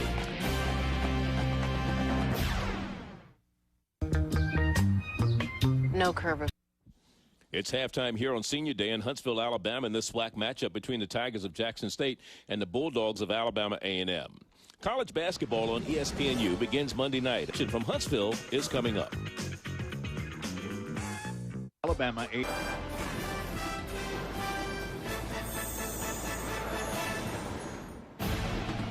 Here in Huntsville, Alabama, the area's launch office at Marshall is responsible for development and overall integration of Ares 1, the crew launch vehicle that will transport the Orion Crew Exploration Vehicle into space and deliver uncrewed cargo payloads to space. This includes leading propulsion design, development, systems engineering, full integration of elements, and safety and mission assurance activities. It's NASA Day here on the campus of Alabama A&M. It's also Senior Day, and speaking of a couple seniors, Jay, as we're at halftime, 19-8, getting ready to start the second half. We're talking about a couple quarterbacks who are seniors who've trying to lead their team to the promised land this year. And both these quarterbacks are essential to their team having success. And I think it's been a tale of both these quarterbacks to where we are now in this football contest. When you talk about the first half highlights for Jackson State, it's all centered around Jimmy Oliver. And one thing Jimmy Oliver can do is throw the football well when he has time in the pocket. But his most dangerous asset is this ability, when everything breaks down, to get outside the pocket, create with his feet, and get his team in the scoring position with efforts like this. And then you have Kelsey Luke on the other side, keeping his team ahead of the pack. And Kelsey's a mobile quarterback, too. As the years have gone on, he's developed more arm strength and can rely on throwing rockets like this. When we're talking about NASA Day here in Alabama A&M, that was a perfectly thrown ball to give his team the success. And, oh, yeah, the celebration of the athleticism, and that's why the Coach Anthony Jones Bulldogs are halfway down Route 65 trying to clinch a berth in the SWAC Championship. And I think one of the things he has to be happy with is that he's only picked up 3 penalties in the first half, something that they'd not done a good job of eliminating penalties in the first or last couple of ball games, I should say. So no penalties of any significance that has hurt Alabama A&M so far today. This is the part of the game I like. You know, we talk about coaches out there, and, you know, all the coaches want to have great players. Now it's a matter of who went in and made second-half adjustments, and this is where the great coaching takes over. You take a look at the numbers there. Kelsey Luke, 50%, 153 yards with a touchdown. Jimmy Oliver, a little bit less than 50% passing ratio, but he's got to run the ball. He's got to run, and I think one of the halftime adjustments Coach Comagee's staff is going to make is get Jimmy Oliver more involved in the running game to open up the passing lanes in the running game for the pure running backs. And he had an interception just before half, although it will count against him statistically. It wasn't significant. It was the last play on a Hail Mary. Now he's in trouble. Now he scampers out of trouble, picks up about 5 yards. As we look at the first half overall stats, what stands out in your mind? You know, the penalties came at crucial times there. They actually hurt Jackson State because they got a couple as they were moving into A&M territory and took points off the board. You can make that argument there. And then, you know, the turnovers, I don't really count that one as the interception thrown late. But the passing yards, 153 yards by Kelsey Luke. He's on his way to throwing for over 300 yards this game. Here's Oliver, just overthrows everybody. You're talking about that penalties last week against Alabama State. Alabama A&M was penalized 11 times in that game for 98 yards and scored just 3 times in 6 trips to the red zone. This today so far they've done a pretty good job in the red zone. You know, yes, and they're getting better. I mean, Alabama A&M is a great football team. Let's not knock them. And Jackson State came in here trying to pull off an upset, and they still have a chance to do it. Considering how poorly they played to start off this contest, they got down 13-0 in the blink of an eye. The fact that they're only down by 11 at halftime means that they're still in this contest. They just have to get their act together. Neither team played extremely well a week ago. I mean, even though they both came out victorious, as we get a good grab down there on the reception for Jackson State. Coming up with it is Chris Johnson. Chris Johnson had a big 71-yard catch against Grambling a couple of weeks ago that put points on the board. Look at Johnson snatched that ball out of his air. It was overthrown, but he used that big 6'2" frame and went and snatched that ball out of the air for the big reception. First down. Here's Oliver again, pulls it down and throws as he's going down, and Simpson has it for first down across midfield. Boy, I'll tell you, now that's athleticism on the part of Jimmy Oliver as he's getting pulled down and still managed to get that ball away. I mean, you see him staying in the pocket, doesn't like what he sees, getting ready to go down, and still has the wherewithal to get the completion for the positive. He didn't even know it was complete. He didn't even see what was going on. He was hoping it was complete. Eric Hall now. And Eric Hall picks up about 4 yards. Make it 3 down to the inside the 45 to about the 44-yard line. You know, talking about Jackson State and Alabama A&M. Alabama A&M played Alabama State and came away with a 13-9 victory a week ago in the Magic City Classic. And it was a 17-6 win over Arkansas Pine Bluff for Jackson State. Do you think that both teams, players-wise, was looking beyond those games to this week? Well, it's the Alabama A&M against Alabama State. No, they just can't, because, you know, that's bragging rights in the state, and the program is so intertwined where that game is normally an upset. You know, the team that's supposed to win normally doesn't win. And Alabama A&M, when they had a dogfight, because they knew Alabama State was going to fight them. And I think for Jackson State, the fact, you know, they can't afford to look past anybody. Every week they've got to come out and play their best game of football, or else their season's going to end that last game of the year when they take on Alcorn State. Look at the last play here by Jimmy Oliver. And that's a little delayed trap there. And, you know, they really had some success when they attacked the edge running with Jimmy. Give him a lead blocker and allow him to follow the fullback and watch good things happen. Third down now. He has it complete on the near sideline and breaking the tackle. Still down the sideline is Gray. Gray is going in for a touchdown. Touchdown, Jackson State. Hey, was that Rodney Gray has only his second touchdown this year, good for 43 yards. But let's see. There may be a penalty marker down, and I think it's going to be against Alabama A&M. Offside. Offside. Number 58 on the defense. Is declined. Touchdown. So here's Jimmy Oliver with Rodney Gray, the sophomore, who transferred from Ole Miss out of Batesville, Mississippi, with only his 8th catch of the year. He dropped 3 passes against Tennessee State, but he gets into the end zone with his 2nd touchdown reception this year, and Eric Perry is on for the point after, and now an opportunity for it to be a 4-point ball game. 19-8 score before that one. Here's Eric Perry. 21 of 22. This is a fake. Here's Oliver. Keeps it. Takes it in for 2. He converts the 2-point conversion. Jimmy Oliver, the holder, takes it in.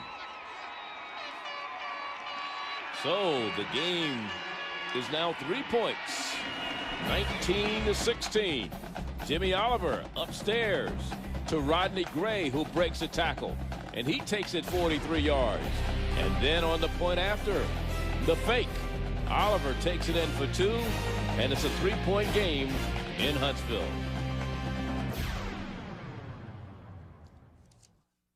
As we grow.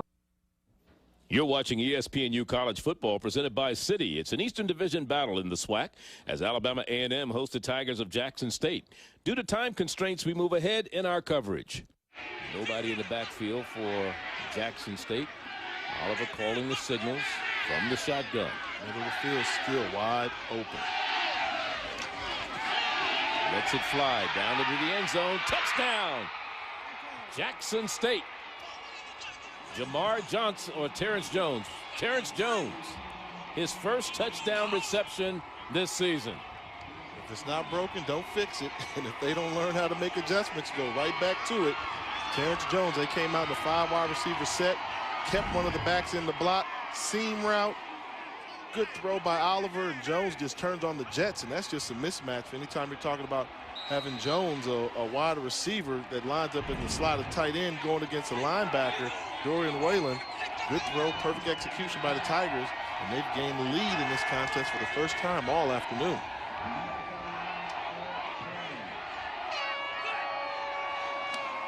They used 7 plays. They went 94 yards. The point after is good, and the first lead of the ball game for Jackson State. They're up 23-19 here in Huntsville. Oliver, 2 touchdown passes today. You're watching ESPNU College Football presented by Citi. It's an Eastern Division battle in the SWAC as Alabama A&M hosts the Tigers of Jackson State. Due to time constraints, we move ahead in our coverage.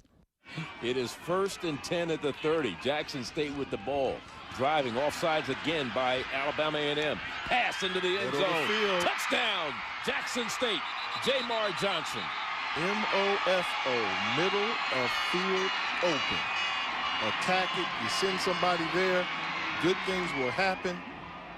Jackson State making great halftime adjustments. Number 9 on the defense. Goes the time. Touchdown. Now remember, this came after the onside recovery of the muff by Alabama A&M. 40 yards. Coming right into your living room. That tells you they're playing 0-man coverage, really putting strain on your defensive backs and your corners. In that case, Stephon Tucker, one-on-one, gave up the post route, and Oliver threw a strike. We talk about his running, but he settled down and found his accuracy in the second half. Perry for the point after. And Eric Perry splits the uprights, 30-19.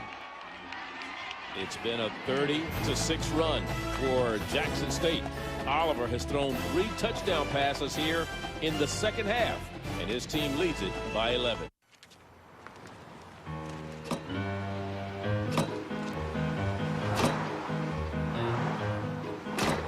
Maybe your car is trying to tell you something. Maybe it's asking for the hard-working gasoline at Phillips 66. Gas specially formulated to help clean fuel injectors in 5 tanks, which helps you maximize mileage and reduce emissions. Give your car what it's asking for. Give it Phillips 66. Hard-working gas. Awesome. awesome. Okay. Hi, I'm Jennifer Love Hewitt. It is time to come right out with it. To talk freely and openly about my love affair with Proactive Solution. I think people would be surprised to know that I've had little problems here and there, because Hollywood's job is to make it seem like everything's effortless for us and we wake up looking this way, and of course we don't have pimples or anything else. My breakouts were under the skin, all in this sort of area, and that's the difficult stuff to cover. So I decided to try Proactive. And within probably a week and a half, my skin was completely different. And every day there was just less pimples on my face. Wouldn't you like to watch your pimples just disappear? Now you can with Proactive's proven 3-step system. Proactive combines powerful medicines with soothing botanicals to heal acne and prevent future breakouts. Once I started using Proactive, it really balanced my skin out. Now I have nice skin, so it's good. Don't wait any longer to try Proactive, the #1 best-selling acne system in America, and save 50%, just $19.95.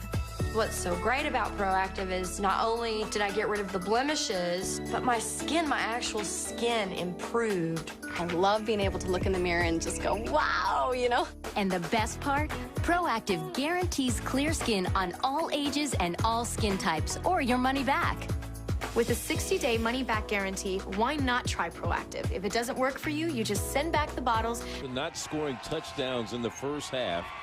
Jackson State has scored 3 touchdowns here in the second half, every possession that they've had.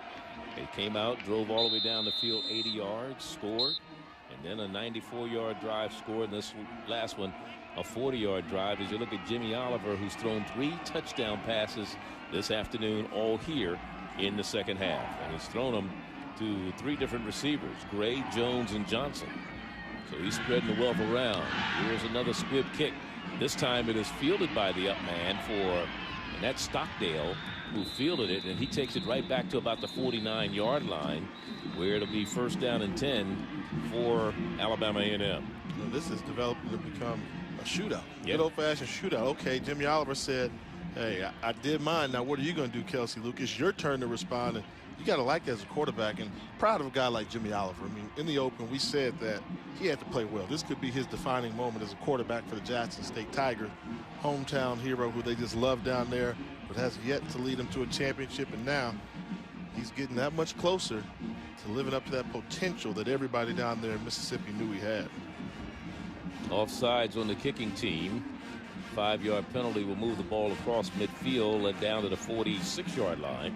So now great field position, even better so for Alabama A&M as they start at the 46 rather than at their own 49. Wow, you talk about aggressive defense. Jackson State's getting ready to blitz everybody, trying to get to Kelsey Luke. But wide open, Rashad Johnson, and Rashad takes it down to the 15-yard line, where there's a 1st down and the player shaken up on the play. And is that Kelsey Luke, or is that Ulysses Banks that's down?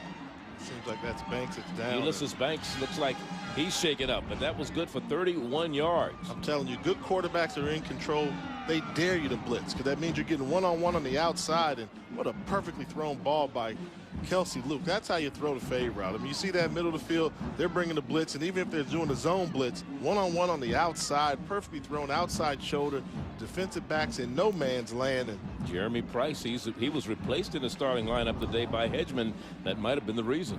You know, when you talk about Price, I mean, that's a corner that goes 6'3", 215, so that's a big corner. So you can tell the trajectory of the throw by Kelsey Luke was perfect to get it over the big cornerback, and the catch by Johnson. And Johnson's just a freshman, but son, when you get a little bit older, you're going to catch that ball in stride and take it to the house for the touchdown to help your quarterback pad his touchdown interception ratio. Ulysses Banks helped off the field. He's coming off under his own power. More importantly, 1st and 10, Alabama A&M trailing in this ball game 30-19, trying to get something going right now. Lone setback is Kevin McCants. Here's a pass knocked down by the defender downfield. Good job defending that one. That was Palmer on the defense of that pass. Malcolm Palmer out of Otagoville, Alabama. Homegrown, not a transfer, trying to get to the tight end, Moody again. And, you know, Palmer plays that little rover type / outside linebacker position, and he actually is one of the leaders in interceptions for the Jackson State Tigers with 4 interceptions on the year. And playing man-to-man coverage like that, you can see how he's got those 4 INTs. Anthony Green, the lone man in the backfield right now. Here's Luke, want to go upstairs, going up to his tight end, and it's knocked away. He was trying to get to the John Smith, and it goes incomplete. And Keith Camp was there defensively, not Camp, rather that was number 6, Dominique Johnson. Yeah, good job just going up, and look at Johnson's effort, getting very aggressive here, trying to get that ball, and he wanted to come down with that interception, and that's why you do those drills every day in practice. Defensive back coaches teach this defense to go get the ball at its highest point. 3rd down, Rashad Johnson's on the right side. Going to the top of your screen is Thomas Harris. 3rd and 10. Here's Luke looking left. Decides to take off and throw, and it goes incomplete. He was trying to get it to Stockdale. Stockdale covered there, but just couldn't grab it by Willie Williams, number 27. He's had trouble connecting with Stockdale on this type route early in the game. It's like the ball sneaking up on Stockdale. Not a bad throw, and Kelsey's trying to hit the out route and just a little bit too far extended. You would like to see your wide receiver in that case there. You can't square up your shoulders and slow down. You got to keep running toward the sideline because you've got man-to-man coverage. 2 field goals already today by Lycia, 34, 36 and 4. Here's a penalty flag down by 36 and 41 yards. This one will be, if this, let's see what the penalty is. Good ball. False start. Number 88 on offense. 5-yard penalty. Beat it down. So Moody again with the false start. That moves it back to the 26 or 27. So it'll be a 37-yard field goal attempt. And that can help in decreasing that angle, too. When you're in the far right hash and you're so close, you really got to pull it. So it's an easier angle to make from here. It's up, and it's good. So 3 field goals by Jeremy Lycia today. That's 9 points for him, coming in as the number 2 scorer in the conference. And Perry with a pair of field goals. So we have your weekly... Time to talk some ball. It's time for ball talk, Charlie. You know what we do. 5 questions going around, and we'll start with number 5. Ball talk around the SWAC. The coaching changes. A lot of rumors out there in the air, and it happens this time of year every year. And you know, we talk. You and I talk off camera about this all the time. And you know, could be some openings in the state of Texas. We don't like to call the schools out. Could be some openings in. There ain't but 2 schools in Texas, and we know it's not going to happen in Prairie View. Could be some opening. Could be some openings in Mississippi. Yeah, you hear talk there, so and it won't be a Jackson. You know, it won't be a Jackson. You know, hey, and there could be some openings in Alabama, Alabama A&M. I mean, you talk about a coach like Anthony Jones. Not because he's not going to be get fired, right? But because of he's doing the right thing. This is how you build a program from the ground up, recruit, and get the reach of the hard work that he's done. And I always say, if there's going to be a coach that's going to make the jump from the black college level to the major college level, I think he is the candidate. He's the guy to do it. He's done a fantastic job. So Alabama A&M, love your coach, but you better really, really love him and hope he stays, because I think sooner or later they're going to come calling for him. He was a 2001 finalist for the Eddie Robinson Award that goes to the Championship Subdivision Coach of the Year. Of course, the coach from Appalachian State was the winner last year, even though it took him 2 years to give it to him. After 2 national championships. 2 national championships. Here's the long kick. Dominique Johnson on the return. Breaks outside. Flag is down. He's still on his feet, but this is going to come back. Because normally when that flag goes down, that's in the vicinity of holding. And he's still going and down all the way to the 30-yard line. A great return, but they're going to bring that one all the way back to about the 25-yard line. Well, you know, one thing happened at the end of that one. I don't know if there was a face mask, but there were 2 flags. Keith Camp was the man on the return, number 5. There were 2 flags that happened there. I wonder if one happened late in terms of a face mask that far down the field.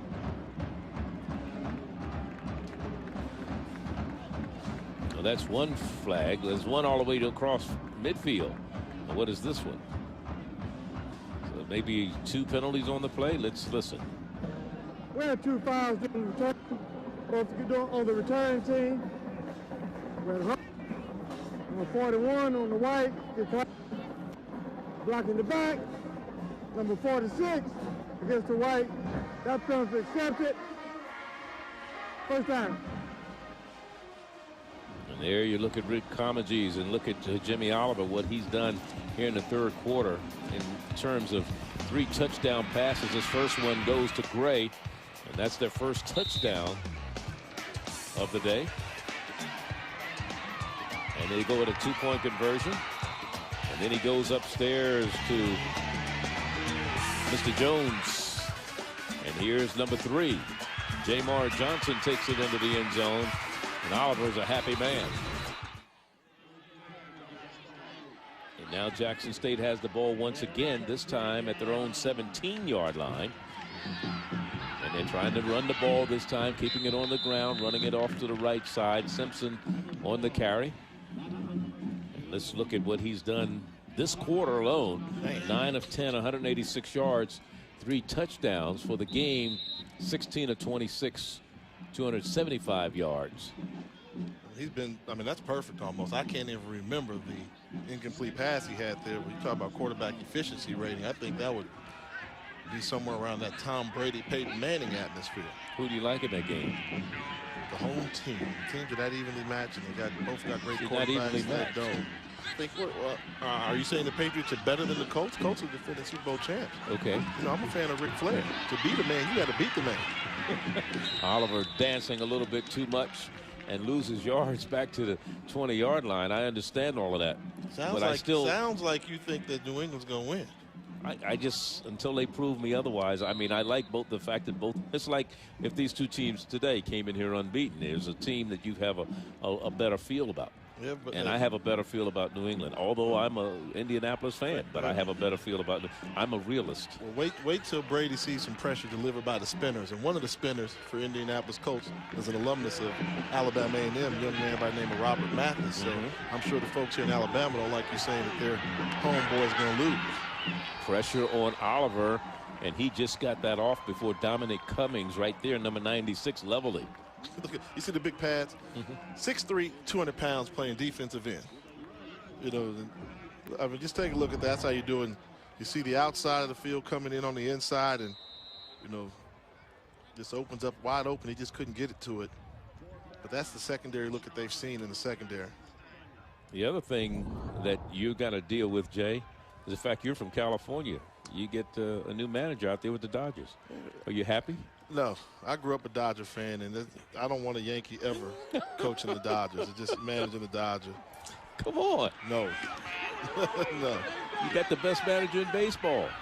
I remember. Here's Frank Moore on the return, and he is dropped down at the 45-yard line. To tell you how far of a Dodger fan I am, I remember when Joe Torre managed the Braves. I didn't like him then, so I really don't like him now. All right. That's too bad. You won't be doing any more baseball. Torre, they don't like Torre in L.A. When he was with the Braves, he had Bob Horner and Dale Murphy and all those guys, you know, and Steve Bedrosian and Glenn Hubbard. You know, and I'm a Dodger fan. Fernando Valenzuela was one of my heroes. So never forget the Braves kept the Dodgers out the pennant one year. So now he went to the Yankees. That didn't make us like him anymore. And now he wants to come coach L.A. I don't like all that movement in sports. I'm old school. He didn't want to coach it. He didn't have a choice. Alabama A&M with the ball. There goes that big Anthony D tackle. Green. Yeah, there's Corey Clark. It's 320 pounds. You know, that's what he weighed in that opening day. Now, he's looking like he's about 350 right now. He's had a couple biscuits since opening day, since weigh-in. He's been going to our spot. What's our spot we go to in Jackson? Peaches. Peaches. He's been going to Peaches, getting some of that soul food buffet for about $5. Or the fisherman's place up there, the buffet. Yeah. They're feeding them. I mean, they're big, but, you know, when you got those big D tackles, you can't run up the middle. I mean, even if they're not active, they're just hard to move. Second down, about 13 now. Kelsey Luke looking for somebody to throw it to. Overthrows the intended receiver, Harris. Harris was open, and he was trying to convert. It'll bring up a third down. Here's Rashad Harris. You could criticize Kelsey Luke at all Thomas for his performance today. Every time he's had to step up and throw the ball to his left, he's kind of squaring his shoulders and he's missing. He's pulling it to the left. So he's not getting his shoulders completely around, and he's kind of falling off to the left side, thereby leading his receivers too far to the outside when he's throwing the ball to the left, rolling left. Third down. Make it 3rd and 14. Luke again. Little pressure coming. Here it is. And he manages to get it off. Wide open and overthrown again. Again, trying to get it to Thomas Harris. Now he's falling in love with his arm strength. You know, he's lifting little weights. He's got some guns and showing off with the arm. But, I mean, it's so hard to do when you're going to throw that ball completely against the other side of the field.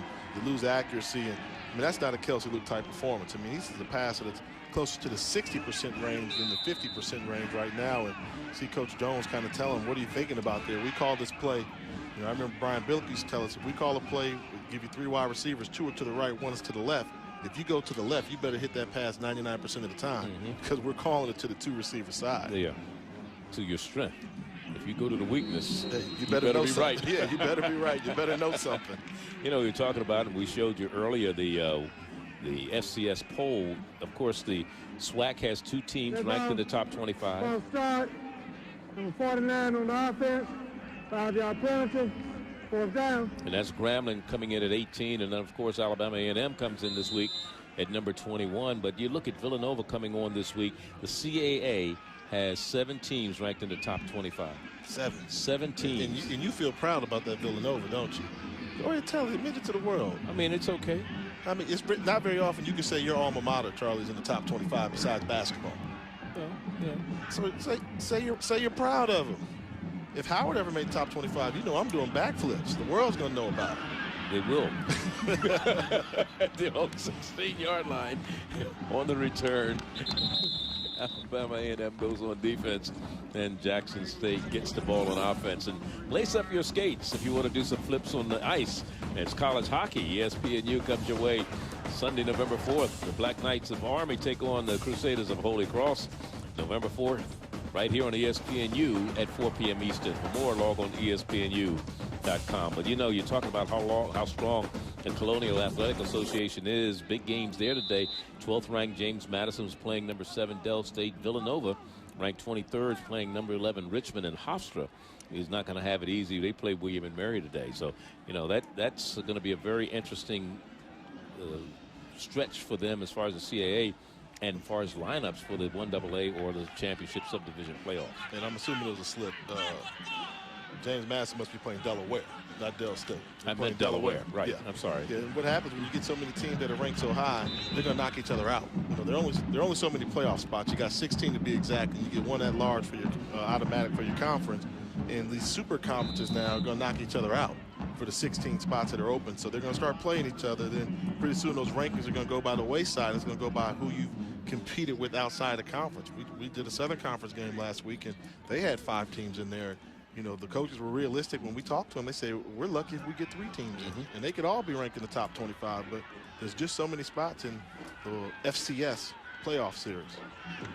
Keeping it on the ground and nothing doing there as the defense tightens for Alabama A&M and pushes them back, bringing up a 3rd down.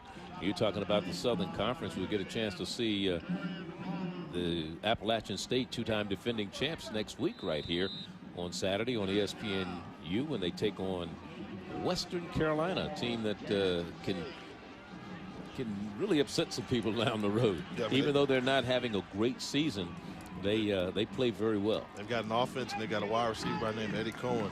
That was phenomenal. When he plays, he can really turn on the Jets and make great things happen. 3rd down now, and a flag goes down. The Southern Conference, you have Appalachian State, who's ranked 9th, and you also have Wofford, who's ranked 10th in that conference. Elon. Don't start. 84 White. 5-yard penalty. 3rd down.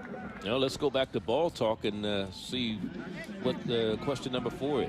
Yeah, you know, since we're talking about best teams around there, you know, in the SWAC, they had that SWAC championship game. And who's going to get there? I mean, Grambling State has really showed what they're made of. I mean, anytime you go undefeated and they're off to an undefeated start in conference play, you're one of the best teams. And the key is, who's not the best team in the West, but what about in the East? You know, the East between Jackson State, Alabama A&M, that margin, you know, you talk about Alabama State right there, that margin is not too great.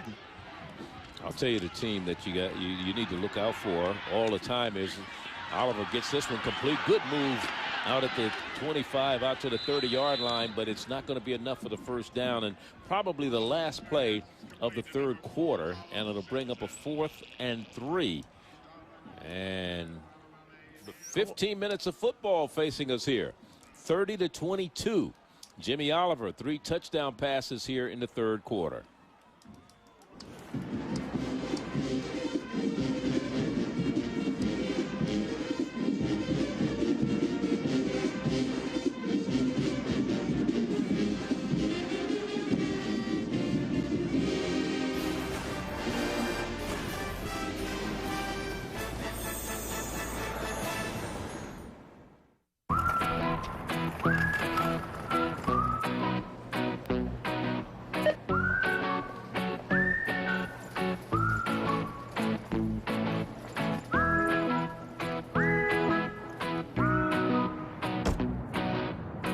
Bring your favorite team home with Glidden Team Colors Paint, the true colors of true fans. Team Colors Paint, exclusively from Glidden and only at the Home Depot.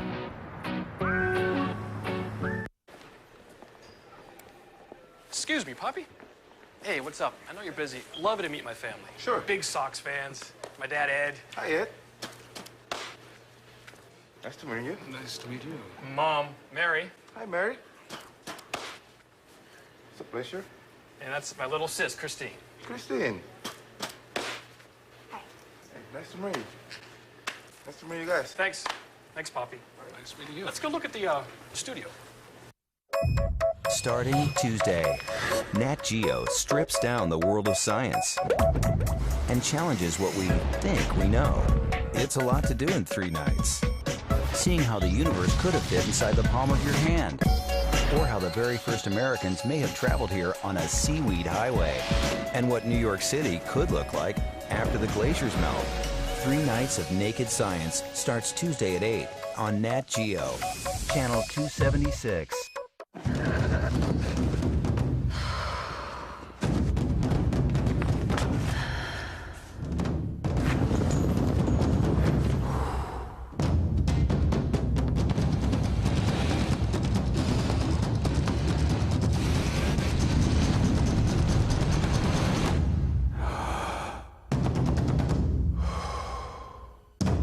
The Range Rover Sport, with complimentary scheduled maintenance. Visit your local Land Rover Center.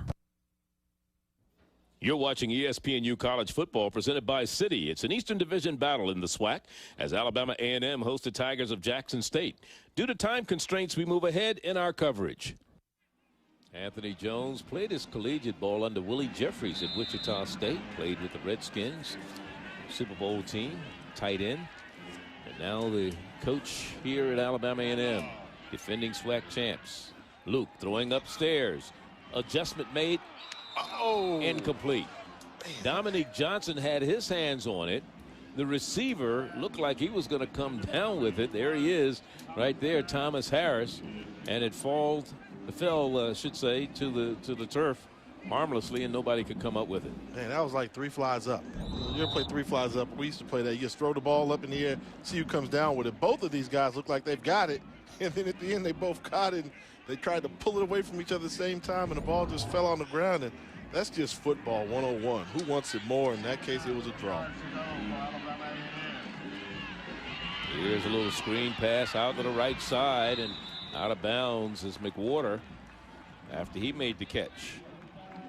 McWhorter got the big pickup there, and it was a good pickup because Kelsey Luke did such a good job of selling the delay on the screen pass with the timer that he took a shot himself, and Luke really got rattled on that last play, but it was a good job by McWhorter to catch that ball and accelerate in the open field.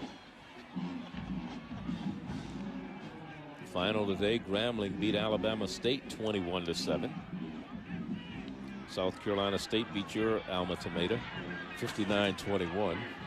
They're back to reality this week after beating Norfolk State last week. Flag is down. Luke throws incomplete. They gave up 59 points to South Carolina State. Whew. Not easy. I mean, it's tough anytime your alma mater gives up 50-plus points. You can't say anything. So we're an academic institution. That's what we always say. Yeah, you said that. You didn't say that last week. Number 2, 5-yard penalty. We talked about you last week. You weren't there, but we talked about it. I told you it's bad to talk bad about folks behind their backs, Charlie. I said I talked about you. I didn't say. No, you said it was bad. I know you. I know you said something bad. No, we were talking about all your exploits as a passer. Okay. I got to see it. Yeah. We talked about your career records and all of that stuff. How Ted White broke all your records. All of them. And broke is an understatement. Shattered. And how you got mad because Coach did you guys really talk about didn't pull him out of a game and let him throw 8 touchdown passes in a game when you had 6 or something? I had 6.5, and Coach pulled me out, and Ted throws 5.5, and he gets to play the whole game. Yeah, we talked about that. I don't know what I did to Coach Wilson. I thought I was pretty good. I won 11 games for the man in one season, undefeated. He just watched it like he was having fun breaking my records. It is 3rd down. Make that make it 2nd down, actually. The ball right at midfield. Alabama A&M offensively, they look frustrated right now because they would like to run and do play action, but you can't play action when there's no threat of the running game. So here's Luke. He wants to take off and run with it. Then he throws, and it's caught. And still on his feet is Thomas Harris, and Harris has got the ball all the way down inside the 30, down to the 27-yard line. So Thomas Harris with another reception today. Well, this is not an Anthony Jones type offense that does this. When you got a quarterback that's got to make 3 guys miss just to get an 8-yard pass thrown downfield, great job by Thomas Harris of running after the catch. But wow, I mean, you can't rely on those type of plays all day long. The offensive line's got to do a better job of shoring up that pocket so Kelsey can stay in there. Although he's mobile, as you saw there, he's much more efficient when he's got a nice pocket and can pick you apart. Rashad Johnson comes out to the left side. Stockdale's going into a slot. Now they're going to call a timeout. That is Alabama A&M, and talk things over. Let's go back to some more ball talk here, Jay. Well, you know, some of the things that everybody's talking about in the SWAC, I just like to call it ball talk, and, you know, talk about the legends here at Alabama A&M. You know, you come on campus, you got to pay respect to, when you said this was Lewis Cruz Stadium, I thought it was the house that John Stallworth built. That's what I would name it. And you talk about John Stallworth. There he is, Hall of Famer. John Stallworth, of course, Super Bowl champion. Made some great catches. In fact, I remember interviewing him after they beat the Los Angeles Rams in the Rose Bowl out in Pasadena, California, one of the Super Bowls. Yeah, I mean, quality guy. And I grew up a Rams fan. The first time I met John Stallworth, he was giving us the team prayer. When my Bison team, we came down here and we played Alabama A&M and the Fellowship of Christian Athletes. We had a Bible study, and he came out and gave the prayer. Quality individual. I'm so happy, and I think all the black college community is happy, especially Alabama A&M, that he finally got his due and got inducted into the Pro Football Hall of Fame. He should have gone in before Lynn Swann, if you ask me, but quality that Swann admitted he needed to be there as well. And he's a legend. They got a young legend now in the NFL we talked about earlier, Robert Mathis. And then, of course, the young man who played here a year ago, Johnny Baldwin. Johnny Baldwin playing with Kansas City Chiefs. And there's a pass to Stockdale. Stockdale with his first catch of the day, and Stockdale is into the end zone. Touchdown. Touchdown. 27 yards. Wow, great job of misdirection. And that's what you have to do when a team is bigger than you and they're beating you to the spot. You can't let them come right at you. You got to bait them in and let them think they have you, and then use the misdirection all the way back across the field. And that was good play calling by Anthony Jones and staff and set offensive coordinator Pearl. I mean, that's what you got to do. And they're going for 2 right now when they're down by 2.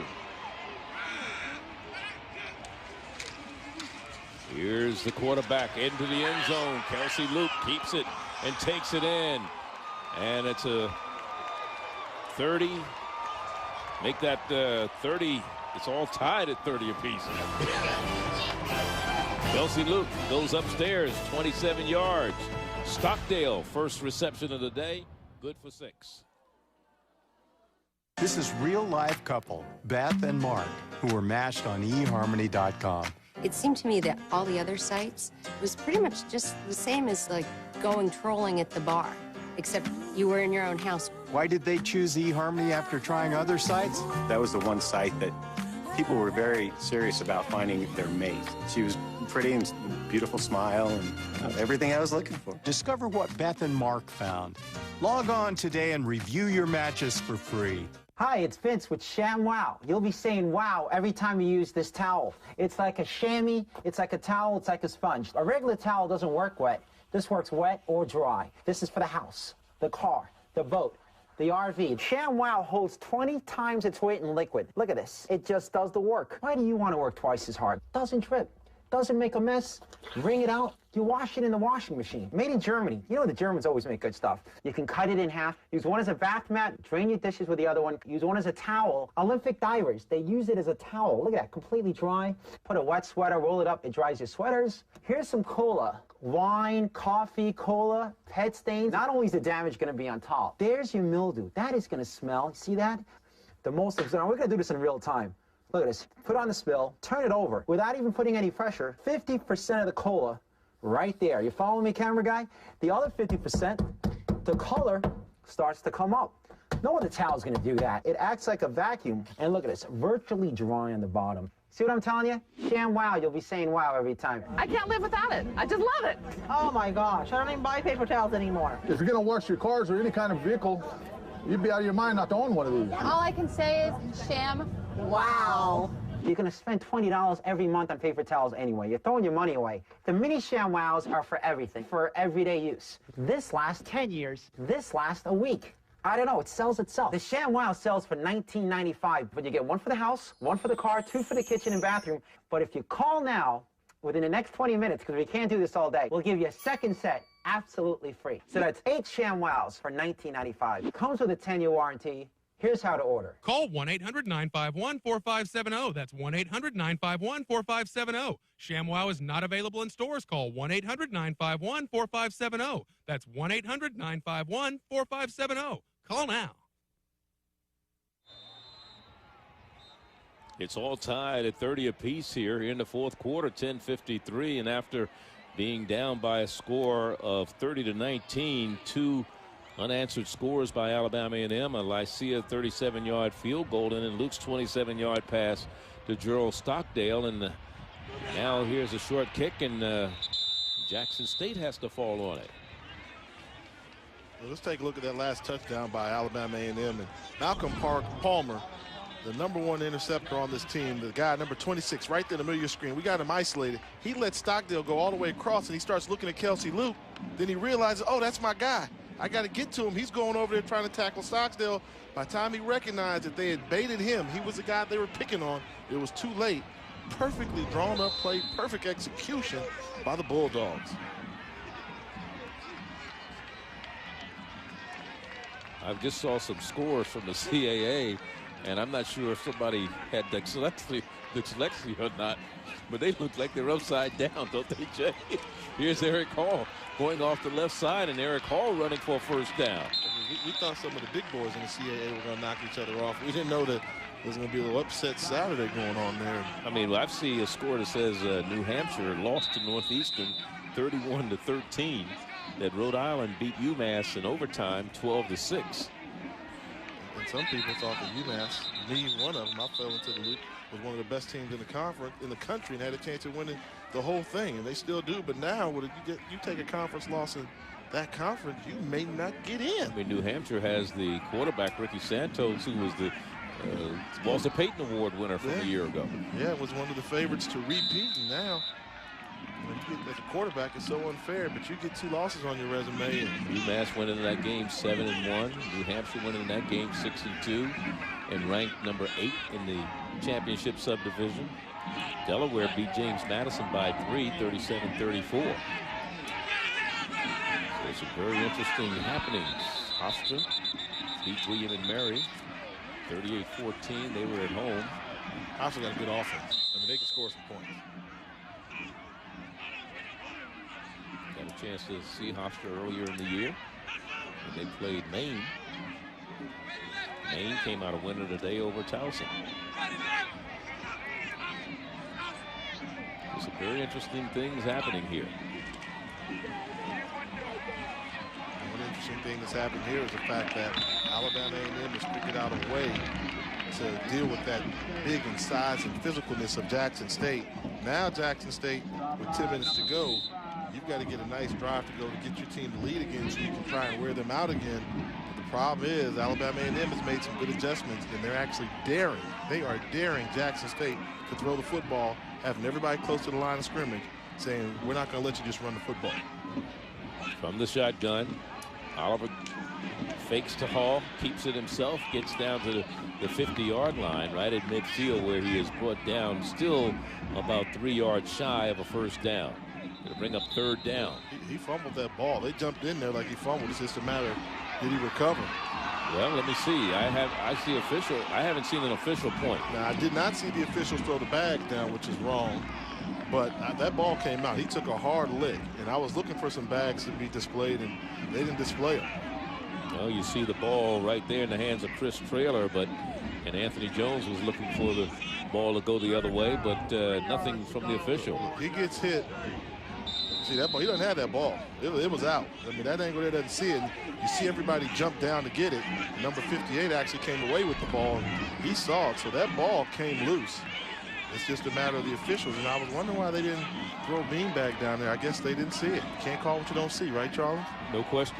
At the 49, plus there's no replay here in the championship subdivision, except in the championship games. And whistle stops play.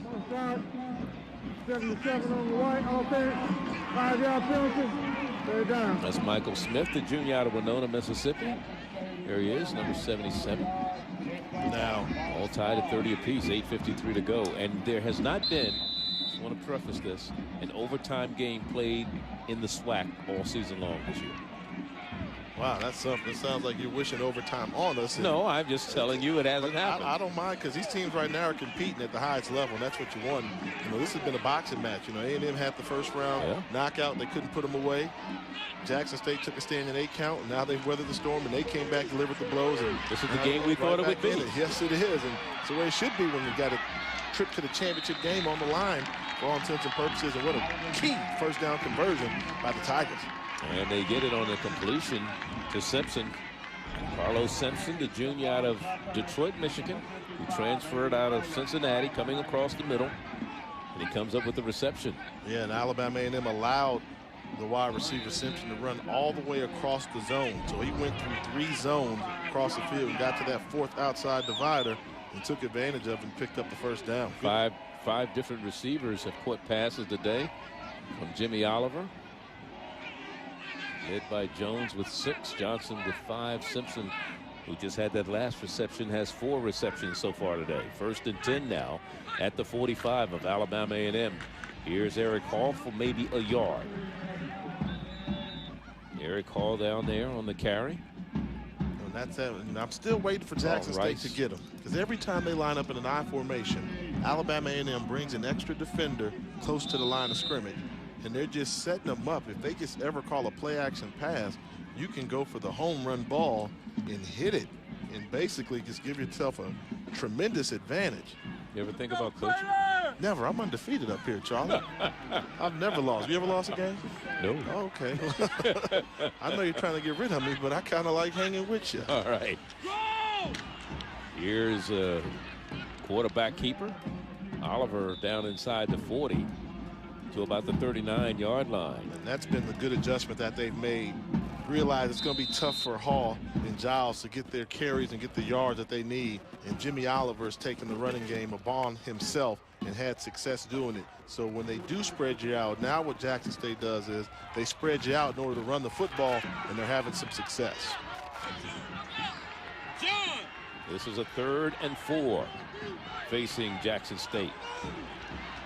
Pass out in the flat, 1st down on the far sideline. Jamar Johnson down the sideline, and finally out of bounds at about the 19-yard line goes Jamar Johnson. You know, when you talk about coaching, you need to show Jimmy Oliver this on the coaching film. If you get rid of a football in rhythm, look what can happen. 1, 2, 3, throw the strike, allow Johnson to catch the ball on the outside, cut upfield, and get more positive yardage.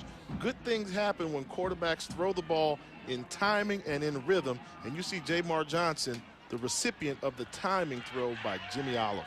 1st down and 10 now. Cody Hull is in the backfield with the quarterback Oliver right now.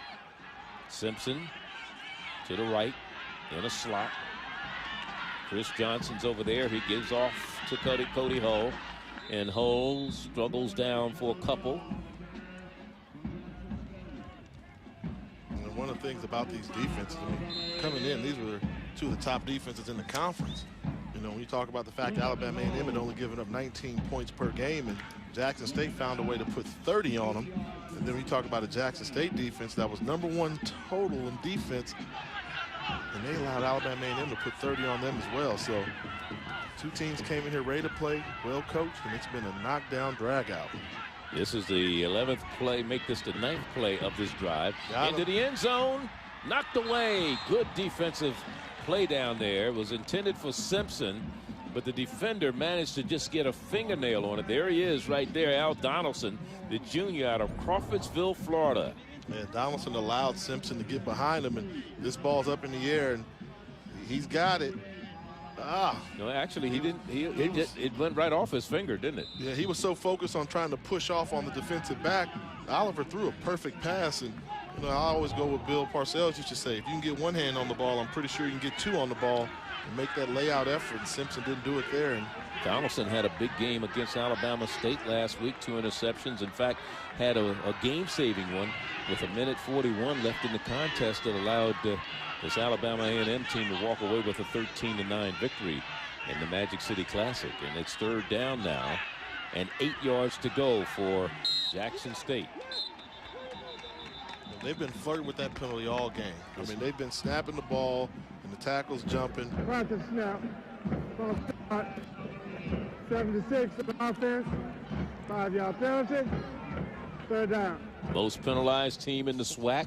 That is Jackson State, and that is their 12th penalty of this ball game. 84 yards in penalties so far today. I mean, that big right tackle has been timing the count either perfectly or he's been moving soon, and they've gotten away with it up till this point in the game. But when it gets that time, he was at least half a second early, and that was easy to call. 3rd down now. 3rd and 13.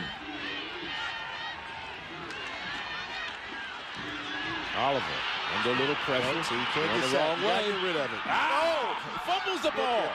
And a fumble. Not only does he get sacked, he fumbles, and this is going to be a touchdown for Alabama A&M, running it in all the way. Byron Wilson, and he takes it 40 yards, and Alabama A&M regains the lead. You talk about a game-changing moment. You start running backwards as a quarterback when you got the ball going into your opponent's end zone. Nothing good can happen. You put the ball on the ground. Instead of you going and settling for a 3-point lead with the field goal, now all of a sudden you're down by 7 just because he was careless with the football. Wow. With 5:35 to go, there's Byron Wilson, the biggest play for him out of Warren, Ohio, from Harding High.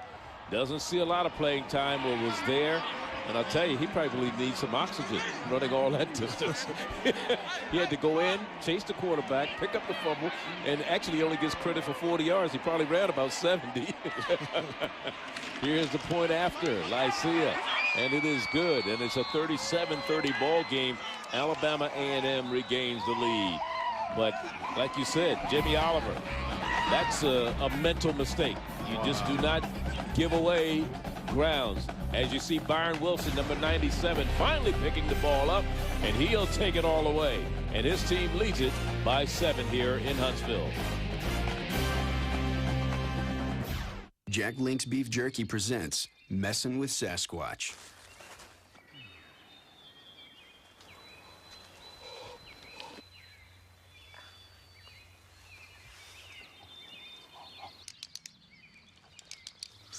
Hey, buddy. Hey, shake.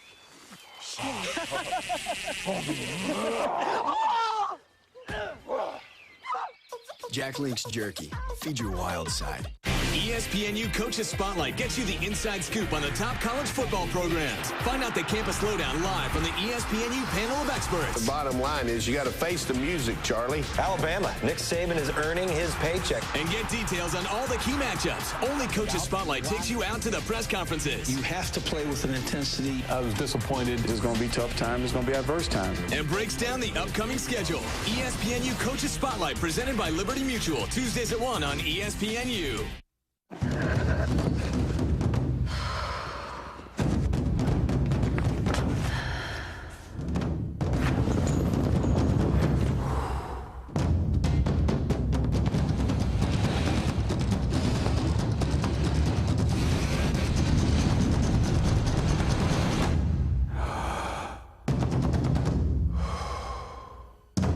The Range Rover Sport, with complimentary scheduled maintenance. Visit your local Land Rover Center. Starting Tuesday, Nat Geo strips down the world of science and challenges what we think we know. It's a lot to do in 3 nights. Seeing how the universe could have fit inside the palm of your hand, or how the very first Americans may have traveled here on a seaweed highway, and what New York City could look like after the glaciers melt. 3 nights of naked science starts Tuesday at 8 on Nat Geo, channel 276. There he is, Byron Wilson, with the touchdown return after the fumbled punt, or fumbled sack, I should say. Takes it all the way back. ESPNU college basketball begins Monday night. The Skyhawks of Tennessee Martin against the Tigers of Memphis. Memphis ranked 3rd in the preseason basketball polls. It's the 2K Sports College Hoops Classic. It benefits Coaches versus Cancer, and it comes your way right here on ESPNU Monday night, 7 p.m. Eastern. Make sure you tune in. For more information, log on to ESPNU.com. With 5:35 to go, along with Jay Walker, Charlie Neal, and there you see Coach Rick Comegys can't be a happy camper right now. You know, we may see a change in quarterback. Something like that happens, you got to wonder, but I like to give him credit. I mean, he's the same horse that put 30 points on the board. He got you here, so you got to tough it out with him. And one of the things you have to do if you're Jimmy Oliver right now is, although you're thinking about it, it's in the back of your mind, that's over with. You can't change what already happened. So now when you come out in this series, you can't make it all up in one play. You got to just play your game, stick with the game plan, and don't try and do too much. So often, a young quarterback will just keep harping on what he did that previous series. Nothing good's going to come by doing that. Forget about it. It's over. Play your game. Don't force it down. Play your game and try and get those points back the right way by working hard. But, Jay, you play quarterback. There's some things that are automatic. As a quarterback, there are things you don't do. I don't care what the situation is, and what he did on that last play is in the quarterback's book and library of what you don't do. Exactly right. And that section of the library is, this is what you don't do. I don't care what else happens.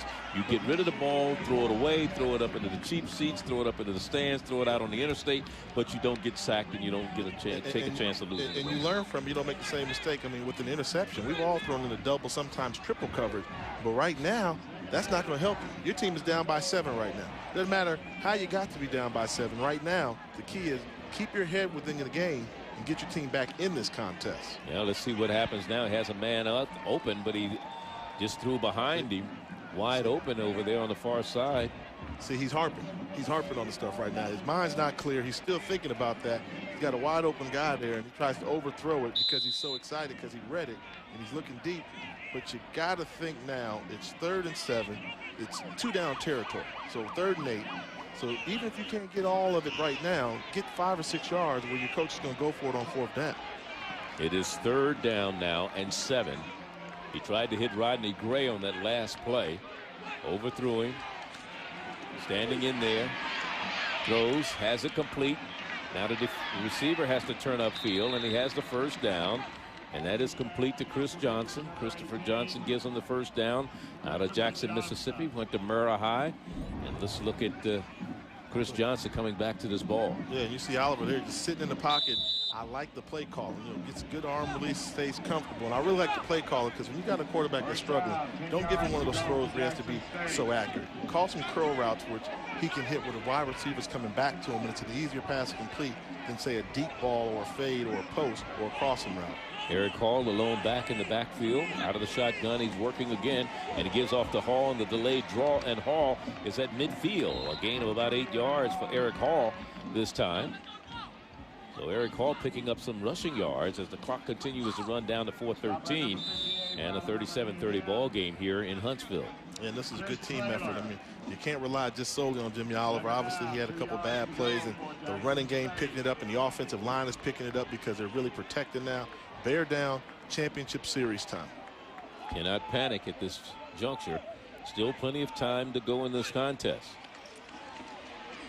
Plenty of time for Oliver. Throws, has it complete to Simpson, and it's incomplete. In and out of his hands as he was hit by Carlton Rice. He let it go. A real close throw there, and great job of playing defense. Man-to-man coverage there by Rice. When you got a tight end trying to run a curl route, you got to body him up, and Carlton Rice is going to body him up on the left side of your screen as Oliver tries to come back to him. Takes a great angle, right hand ready to make the tackle, left hand on the ball. You don't play defense any better than that. Hall again behind the right tackle in the backfield with the quarterback. Jimmy Oliver on 3rd down and short, and they give it to Hall. He gets the first down and plenty to spare. Bounces outside and inside the 45 to the 44-yard line for Eric Hall. Great job of running to the weakness of the defensive alignment of Alabama A&M. They had 3 wide receivers out there, nobody to cover the outside. You'll see Hall just find that crease on the inside and still stick to the running lane. Look at him pushing his big center, Lorenzo Breland, that was pulling there. Get out the way, you're in my way. Move that 312 pound so I can get upfield. Lorenzo Breland, a Dean's List student at Jackson State, social science education major. The center for the Tigers. 1st down and 10. Oliver now throwing a little swing pass out to Hall. Hall cuts it back into the middle and picks up maybe 2 yards down to the 41-yard line. Actually, he's only going to gain about a yard after all of that. We have a player shaking up for Alabama A&M. A little slow getting up is Avery Mullen, number 55, the middle linebacker, who was a backup to Johnny Baldwin for many years. Let's finish up when we talk about our ball talk, Charlie. Number 1 story around the SWAC, we talk about ball talk. With the end of the season coming, rivalry week is coming up, and you got the battle of the gumbo versus the crawfish, and you talk about the Bayou Classic and Grambling and Southern. I mean, you have the Capital City Classic with Alcorn and Jackson State. You know, just had a big one here in Alabama last weekend. Magic City Classic. Which was State and Alabama A&M, and State's got another one coming up. Yes. They got that Turkey Day. It's not a SWAC contest, but it's Tuskegee.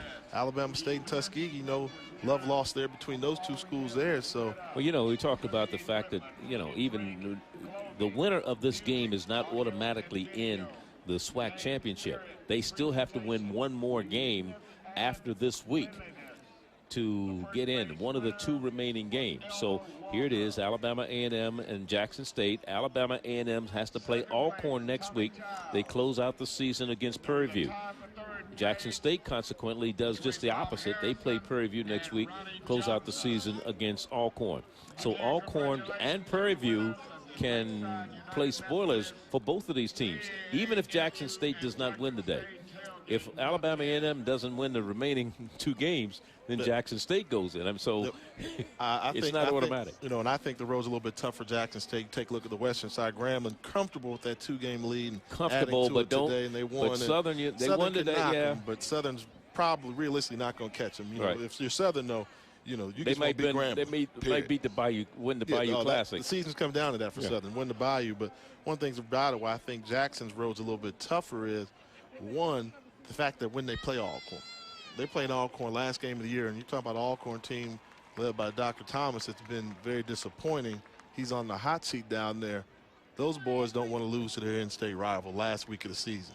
They want to have something. They're going to give 100% effort for coach down there. And when you talk about Prairie View, you know, tough defense. You know, they got to play them next week. right away. Next week, you're going to play one of the best defenses in the conference after playing this game here, which you had to get so much, the physicalness of this football game. And, players are getting dinged up and they're hitting. Nobody's healthy after this game here. No question. And they got to go play Prairie View. That's a tough road trip with a great defense. As you saw Avery Molen coming off, the redshirt senior from Tarrant High in Birmingham. Second down, 9 yards to go. Oliver with the empty backfield now. He's going to step up, and he's brought down this time. And coming up with the big stop defensively for Alabama A&M is Afu Okuson. The inside linebacker in passing situation. You see him there just spying. He's not rushing. He's just looking. Where's he at? Oh, okay. You want to try and run? Hey, you think that's perfect spy. He just hid behind the line. And that's a young freshman. I mean, he's been playing behind Avery Molen all year long out of College Park, Georgia. Went to Mundy's Mill High and came up with a big stop that time, bringing up a 3rd down and 10. Actually, they lost about a yard on that play. 11 of 21 3rd down conversions for Jackson State today. Here's the pass, and it's caught by Simpson. Simpson breaks a tackle, and he's still going to be short of a 1st down. But what an effort, as you said, Jay.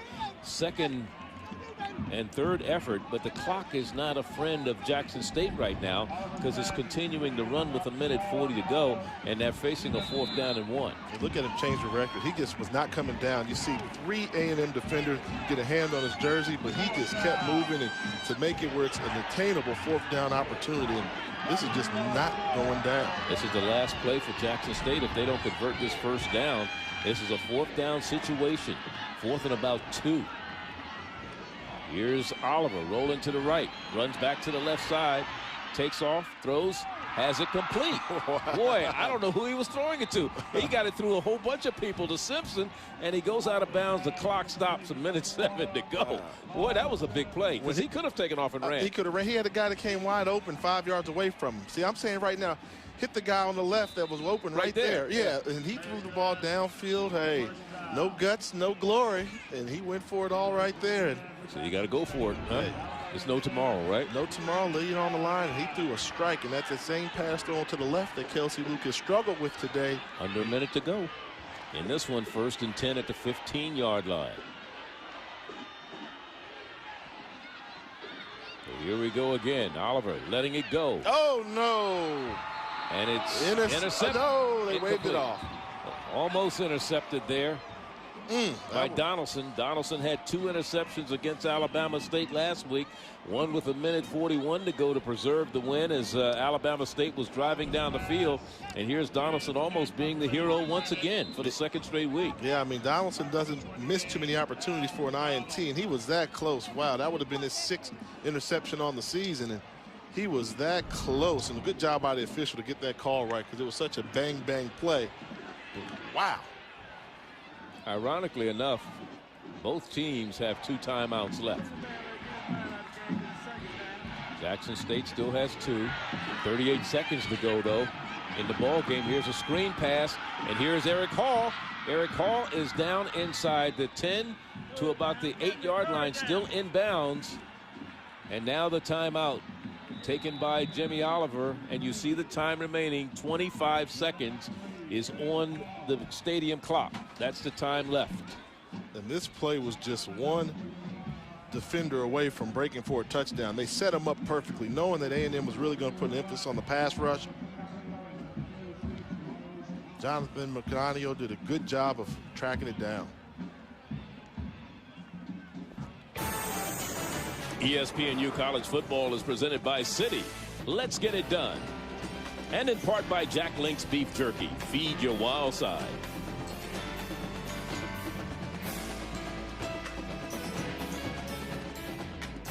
In Huntsville, Alabama, Space Shuttle. NASA responsible for term planning and future development of NASA's follow-on heavy lift cargo. Of course, the Ares launch office is at Marshall, responsible for a number of things. Plus, they have the space camp here every year for kids for a couple weeks. That is real big here in Huntsville, Alabama. And that's what surprises you. You know, you're always thinking NASA, you think of Houston right away, but maybe they should say Huntsville. Or they think of Cape Canaveral. Cape Canaveral where they take off from. Right. But it's Huntsville. You know, you always hear Houston. How about Huntsville? Yeah, Huntsville. They don't talk to Huntsville. Huh? Huntsville is just responsible for getting it done. Them up there and making sure they get home. 3rd down now. 2 backs in the backfield. Cody Hull on the right side of the quarterback. Oliver on the left side is Eric Hall. 1 remaining. Timeout. And here's the run by Cody Hull. And Hull is inside the 5, trying to get to the 1st down marker. I think that's more important, but the clock is still running. They're not doing a good job of time management here with 14 seconds to go. Well, I mean, the key is once you get the 1st down in college football, the clock stops. So they can set the chain. But you got to go down. Trying to get the extra yardage, and, you know, they're home cooking, so the scorekeeper here is not going to help them out at all. But one thing about it, now what you hate is the fact that they got to use a timeout after this. That's the last one. See, that's the problem there, unless they're calling a play. But right now, they need to make up their mind whether they're going to call a timeout, they're going to run a play, and it looks like they're going to call a timeout, which you just hate that they do in this situation. That's their last timeout. Wow. 14 seconds is what's left on the game clock. And looking at Jackson State, we said next week they take on Prairie View. Their last 2 games are at home. They play Prairie View, and then they play Alcorn State. I thought they were both at home. They say that maybe they'll be at Prairie View. They're going to Prairie View. Tough road trip with facing that tough defense. Well, I do know that Alabama A&M is on the road at Alcorn next week, and then they close out the season at Prairie View. So it's a very, very interesting chain of events. Yeah, just a little flip around. And, you know, the key thing, the one common denominator they both have, both those teams go to Prairie View. You got to think that Frazier and the boys plan on knocking off one of them. Well, it's coming down to 14 seconds. Whether Jackson State can tie it now. Wow, I can't believe they would actually attempt to run the football now. And look at this. Now they look like they took a player off. They had too many people in there. Play action pass, got to be. They got an I formation. There's no more timeouts left. Oliver throws wide open. He dropped it. The ball. Wide open. It beat him to death. A good receiver out there, and that's Cedric Dixon, the freshman out of Atlanta's Lithonia High. 4 games this year. He's got a touchdown, only 5 catches, and he just too wide open. He didn't know what to do with it. I mean, wow. Ball hit him. Ball hung a little bit, but wow, hit him right in the face mask. Oh, wow. Got to come down with that one. You're just a freshman, but growing pains. 8 seconds remaining. More importantly, it doesn't matter how many downs you have and how many yards you have to go. It's 2nd and goal. But the fact is, you cannot get sacked. They can take 2 shots at the end zone. Touchdown. And they got it. Touchdown this time. And on the receiving end was Gray, his 2nd touchdown reception of the afternoon. Now, can Eric Perry, who's been pretty good at PATs, he's only missed 1 all season long. I don't go for the 2-point conversion. You go for. You scared to go for the win? You're on the road. You got to go for the win when you get a chance. They're not. Hey, when you're on the road and you got a chance to say, you know what, we are 3 yards away from helping us get to the SWAC championship. I wouldn't fault them if they went for it, but they're choosing to go for the extra point. Oliver with his 4th touchdown pass of the day. This comes with 3 seconds to go, and here's to tie it. It is up. It is good. No flags, and we're all tied at 37 with 3 seconds left in the ball game. You jinxed this earlier, Charlie. First possible. Game isn't over. Still 3 seconds. Time for somebody to run it back. Especially after that highlight that was Trinity down in Texas. Everything is possible. But I don't think you'll see that type of lateral movement here, because if you turn that ball over and the other team runs it in. But wow. That was a 15-play. 69-yard drive, and they used up 5 minutes and 22 seconds off the clock. They were almost 3 seconds too short of getting in the overtime. And give credit to Jimmy Oliver after the costly fumble that he had. I mean, he rebounded like a champion. I mean, he stood poised in there, made the throws he had to make, ran when he had to. His decision-making was flawless during that last drive.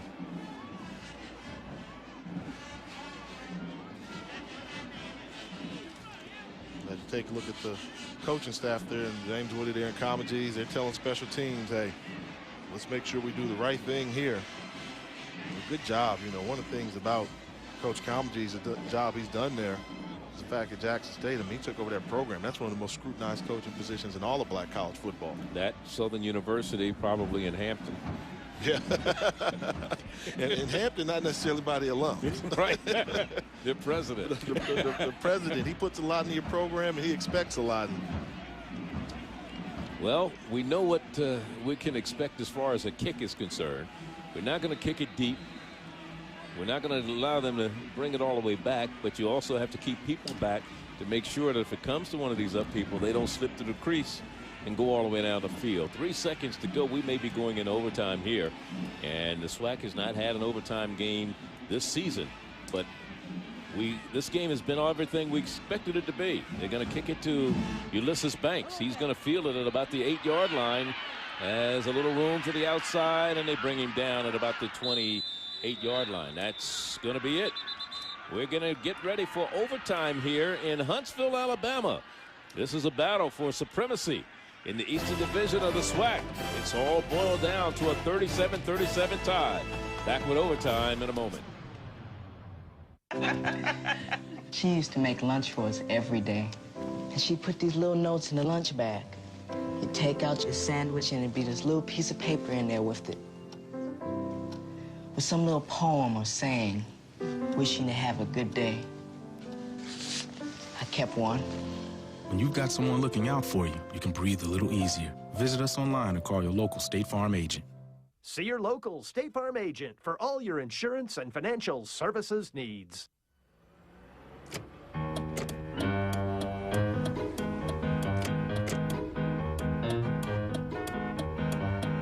Maybe your car is trying to tell you something. Maybe it's asking for the hard-working gasoline at Phillips 66. Gas specially formulated to help clean fuel injectors in 5 tanks, which helps you maximize mileage and reduce emissions. Give your car what it's asking for. Give it Phillips 66. Hard-working gas.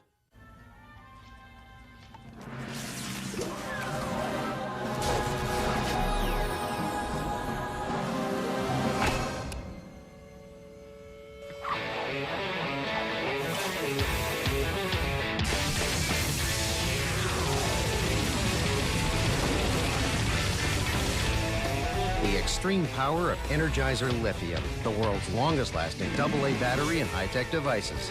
Energizer, keep going. Like any good parent, I want the best for my baby. That's why, to help prepare for his future, I turned to Gerber. With the Gerber Life Grow Up Plan, you can give your baby a $10,000 whole life insurance plan for just pennies a day. And when your child turns 21, that coverage will automatically double to $20,000, and the cost stays the same. By age 28, your child will have the right to purchase up to $100,000 worth of insurance. Call 1-800-914-6100 today. We're ready for overtime here in Huntsville. We said this would be maybe the game of the year in the SWAC. This is a prelude to the championship. Of course, if you just joined us here, 13-0, Jackson State was trailing in the ball game, and they were trailing 19-8 at halftime. As we have the coin toss to decide, it looks like Jackson State won the toss to start the second half. A lot of teams, when we go in overtime, Jay, they would prefer the other team get the ball, because once they get it, they know what they have to do. Exactly, and I was a fan of that as well. Give your defense a chance to go out there first and win the game for you if they can. And then secondly, the offense knows what they have to do, what their responsibility is. It doesn't become just controlling the ball to make sure we have a good field goal attempt, or do we need to get the ball in the end zone and take that extra down that you need on 4th down? I think Jackson State, they won the toss. Well, wait a minute, the official's on the wrong side. Okay, now they got to turn it around. That's what it is. They're going to play down at this on the right side. Jackson State decides they're going to go on defense first. So Alabama A&M will get the ball started. They're going to play. Alabama A&M had a choice of what end of the field to go down, and they chose the right side. Now let's check out the rules for overtime in college football. Unlike the NFL, the coin toss for choice of offense, defense, or end of the field. Each team gets a possession from the opponent's 25-yard line per overtime until the winner decided. No game clock, play clock only. Teams must go for a 2-point conversion starting with the third overtime once a touchdown is scored. It's all interesting. One thing I know Jackson State's got to be dreading right now is the fact that one thing's missing from Jackson State this year. In overtime, I really do believe bands make a difference. And they don't have the sonic boom of the South here. They did not make the trip from Jackson. So you see when Alabama gets a chance, A&M, they say, well, we want to go with our band, towards our band side, so they can control the noise in the crowd.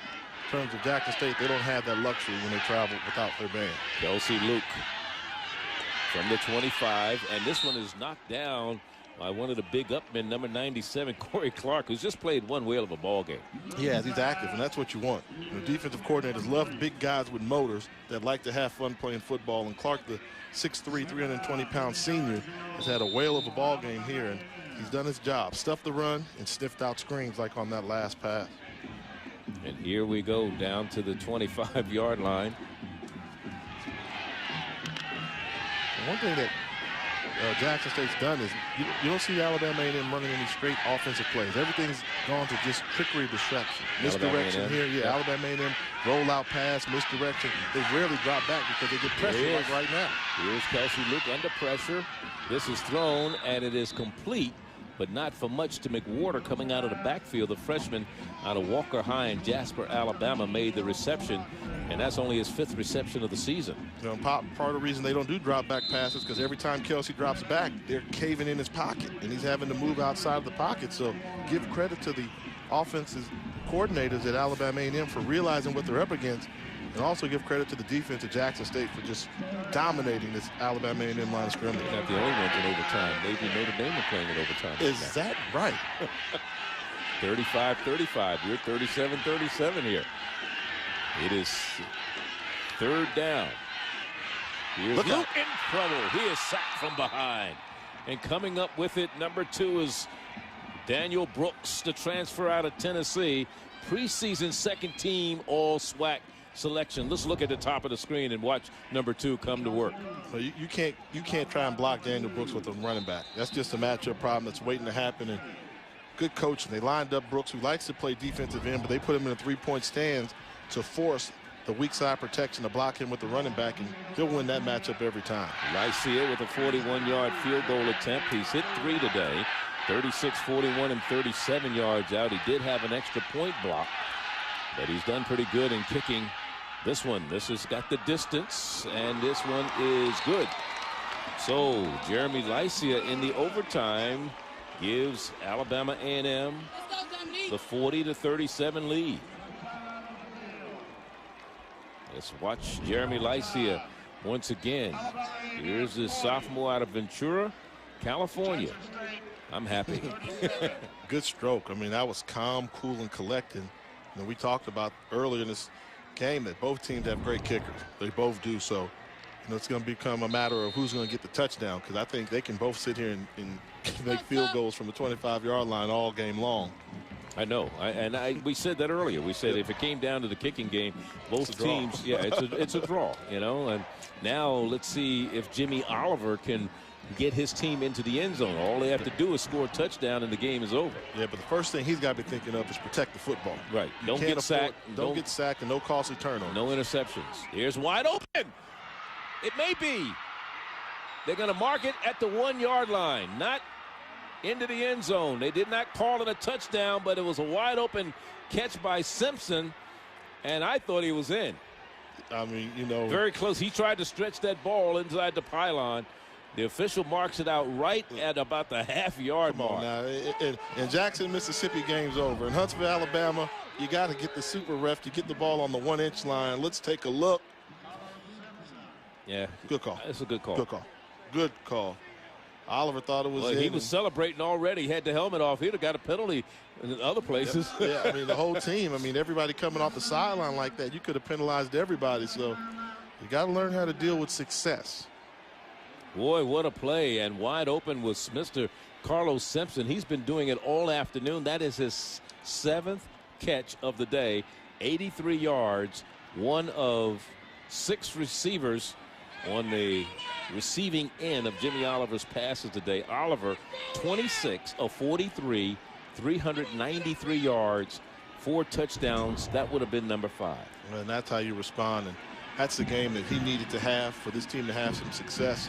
And it looks like they're inches away from getting the victory here in Huntsville, which is not an easy place to come and get a road victory. What a great job. And, you know, they called that play as almost as if they knew cover 2 was coming. You know, Anthony Jones has an issue with something. He's all the way out on the field at midfield talking to the officials. I don't know what it's all about, but our referee is trying to sort it out. Keith Moore. The ball is marked out at the 1-yard line or half-yard line. Lucky he didn't have a touchdown.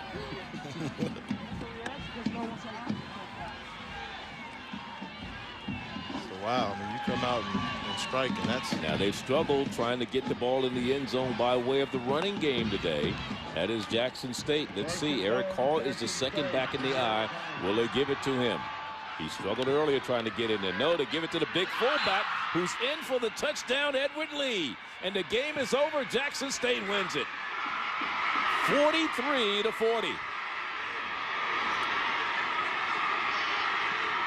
They did it. I mean, you talk about a team that showed some fight and some character. The boys from the Magnolia State came in here, got down by 13, played themselves right back into the contest, and what a tremendous victory for this Jackson State program. After the years of heartache, to come back, rebound, and Jackson State now controls their own destiny with a trip to the SWAC Championship down the road. With Prairie View and Alcorn remaining on the schedule, Rick Comegye's record goes to 12-8 as a Jackson State coach. The team increases its record to 6-3 overall, 6-1 in the Eastern Division of the SWAC. Final score 43-40 in overtime here in Huntsville. For more information, log on to your home for the finest in college sports. That's ESPNU.com. The proceeding has been a presentation of ESPN, the worldwide leader in sports. On behalf of Jay Walker and our entire ESPNU crew, Charlie Neal saying so long from Huntsville, Alabama. Once again, the final score in overtime. Jackson State beats Alabama A&M 43-40. Good night.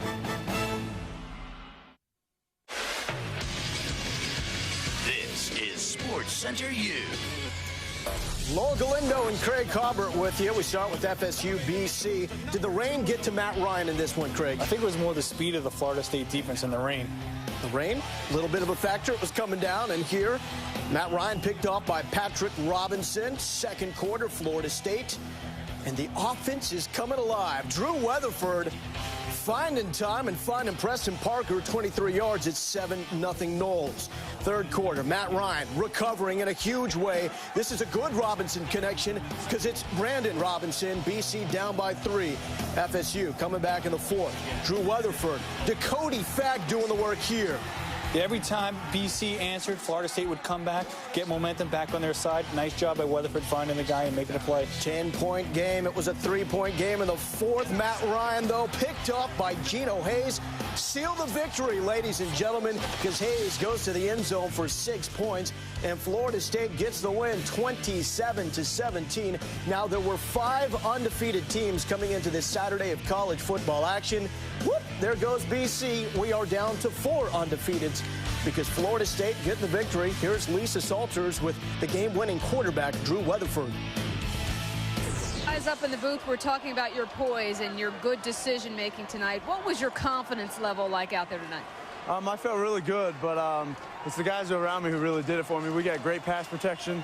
We were able to run the ball very effectively, and that makes my job a lot easier. And again, I asked you, it seemed like every time you guys scored, they answered. What were you thinking when they just kept knocking at the door? It's kind of what we expected. They're a very good football team, and we knew it was going to be a fight to the end, and I tip my hats to them. They played a great game, and fortunately, we came out on top. All right, thank you very much, Drew. Congratulations. Welcome to Sports Center U. I'm Lowell Galindo here with Craig Cobbert from Scout Sync. Last week, Boston College narrowly avoided becoming the 4th straight team ranked number 2 in the nation to go down. Instead, they delay that pain, and now they're the 4th number 2 team to lose in 5 weeks. What happened to BC on Saturday? Well, I'll tell you what, Matt Ryan with the mistakes, those turnovers are so costly. You saw one there on the highlights down by the end zone, then Geno Hayes closing excellently on that ball to seal the victory. What I thought would doom Florida State in this game was Jew Weatherford making mistakes at an offensive line, not playing very well. That's where they came in and did well. The offensive line protected Weatherford, and he didn't make any errors, and he managed that game perfectly, and that's why they came out on top. So the ACC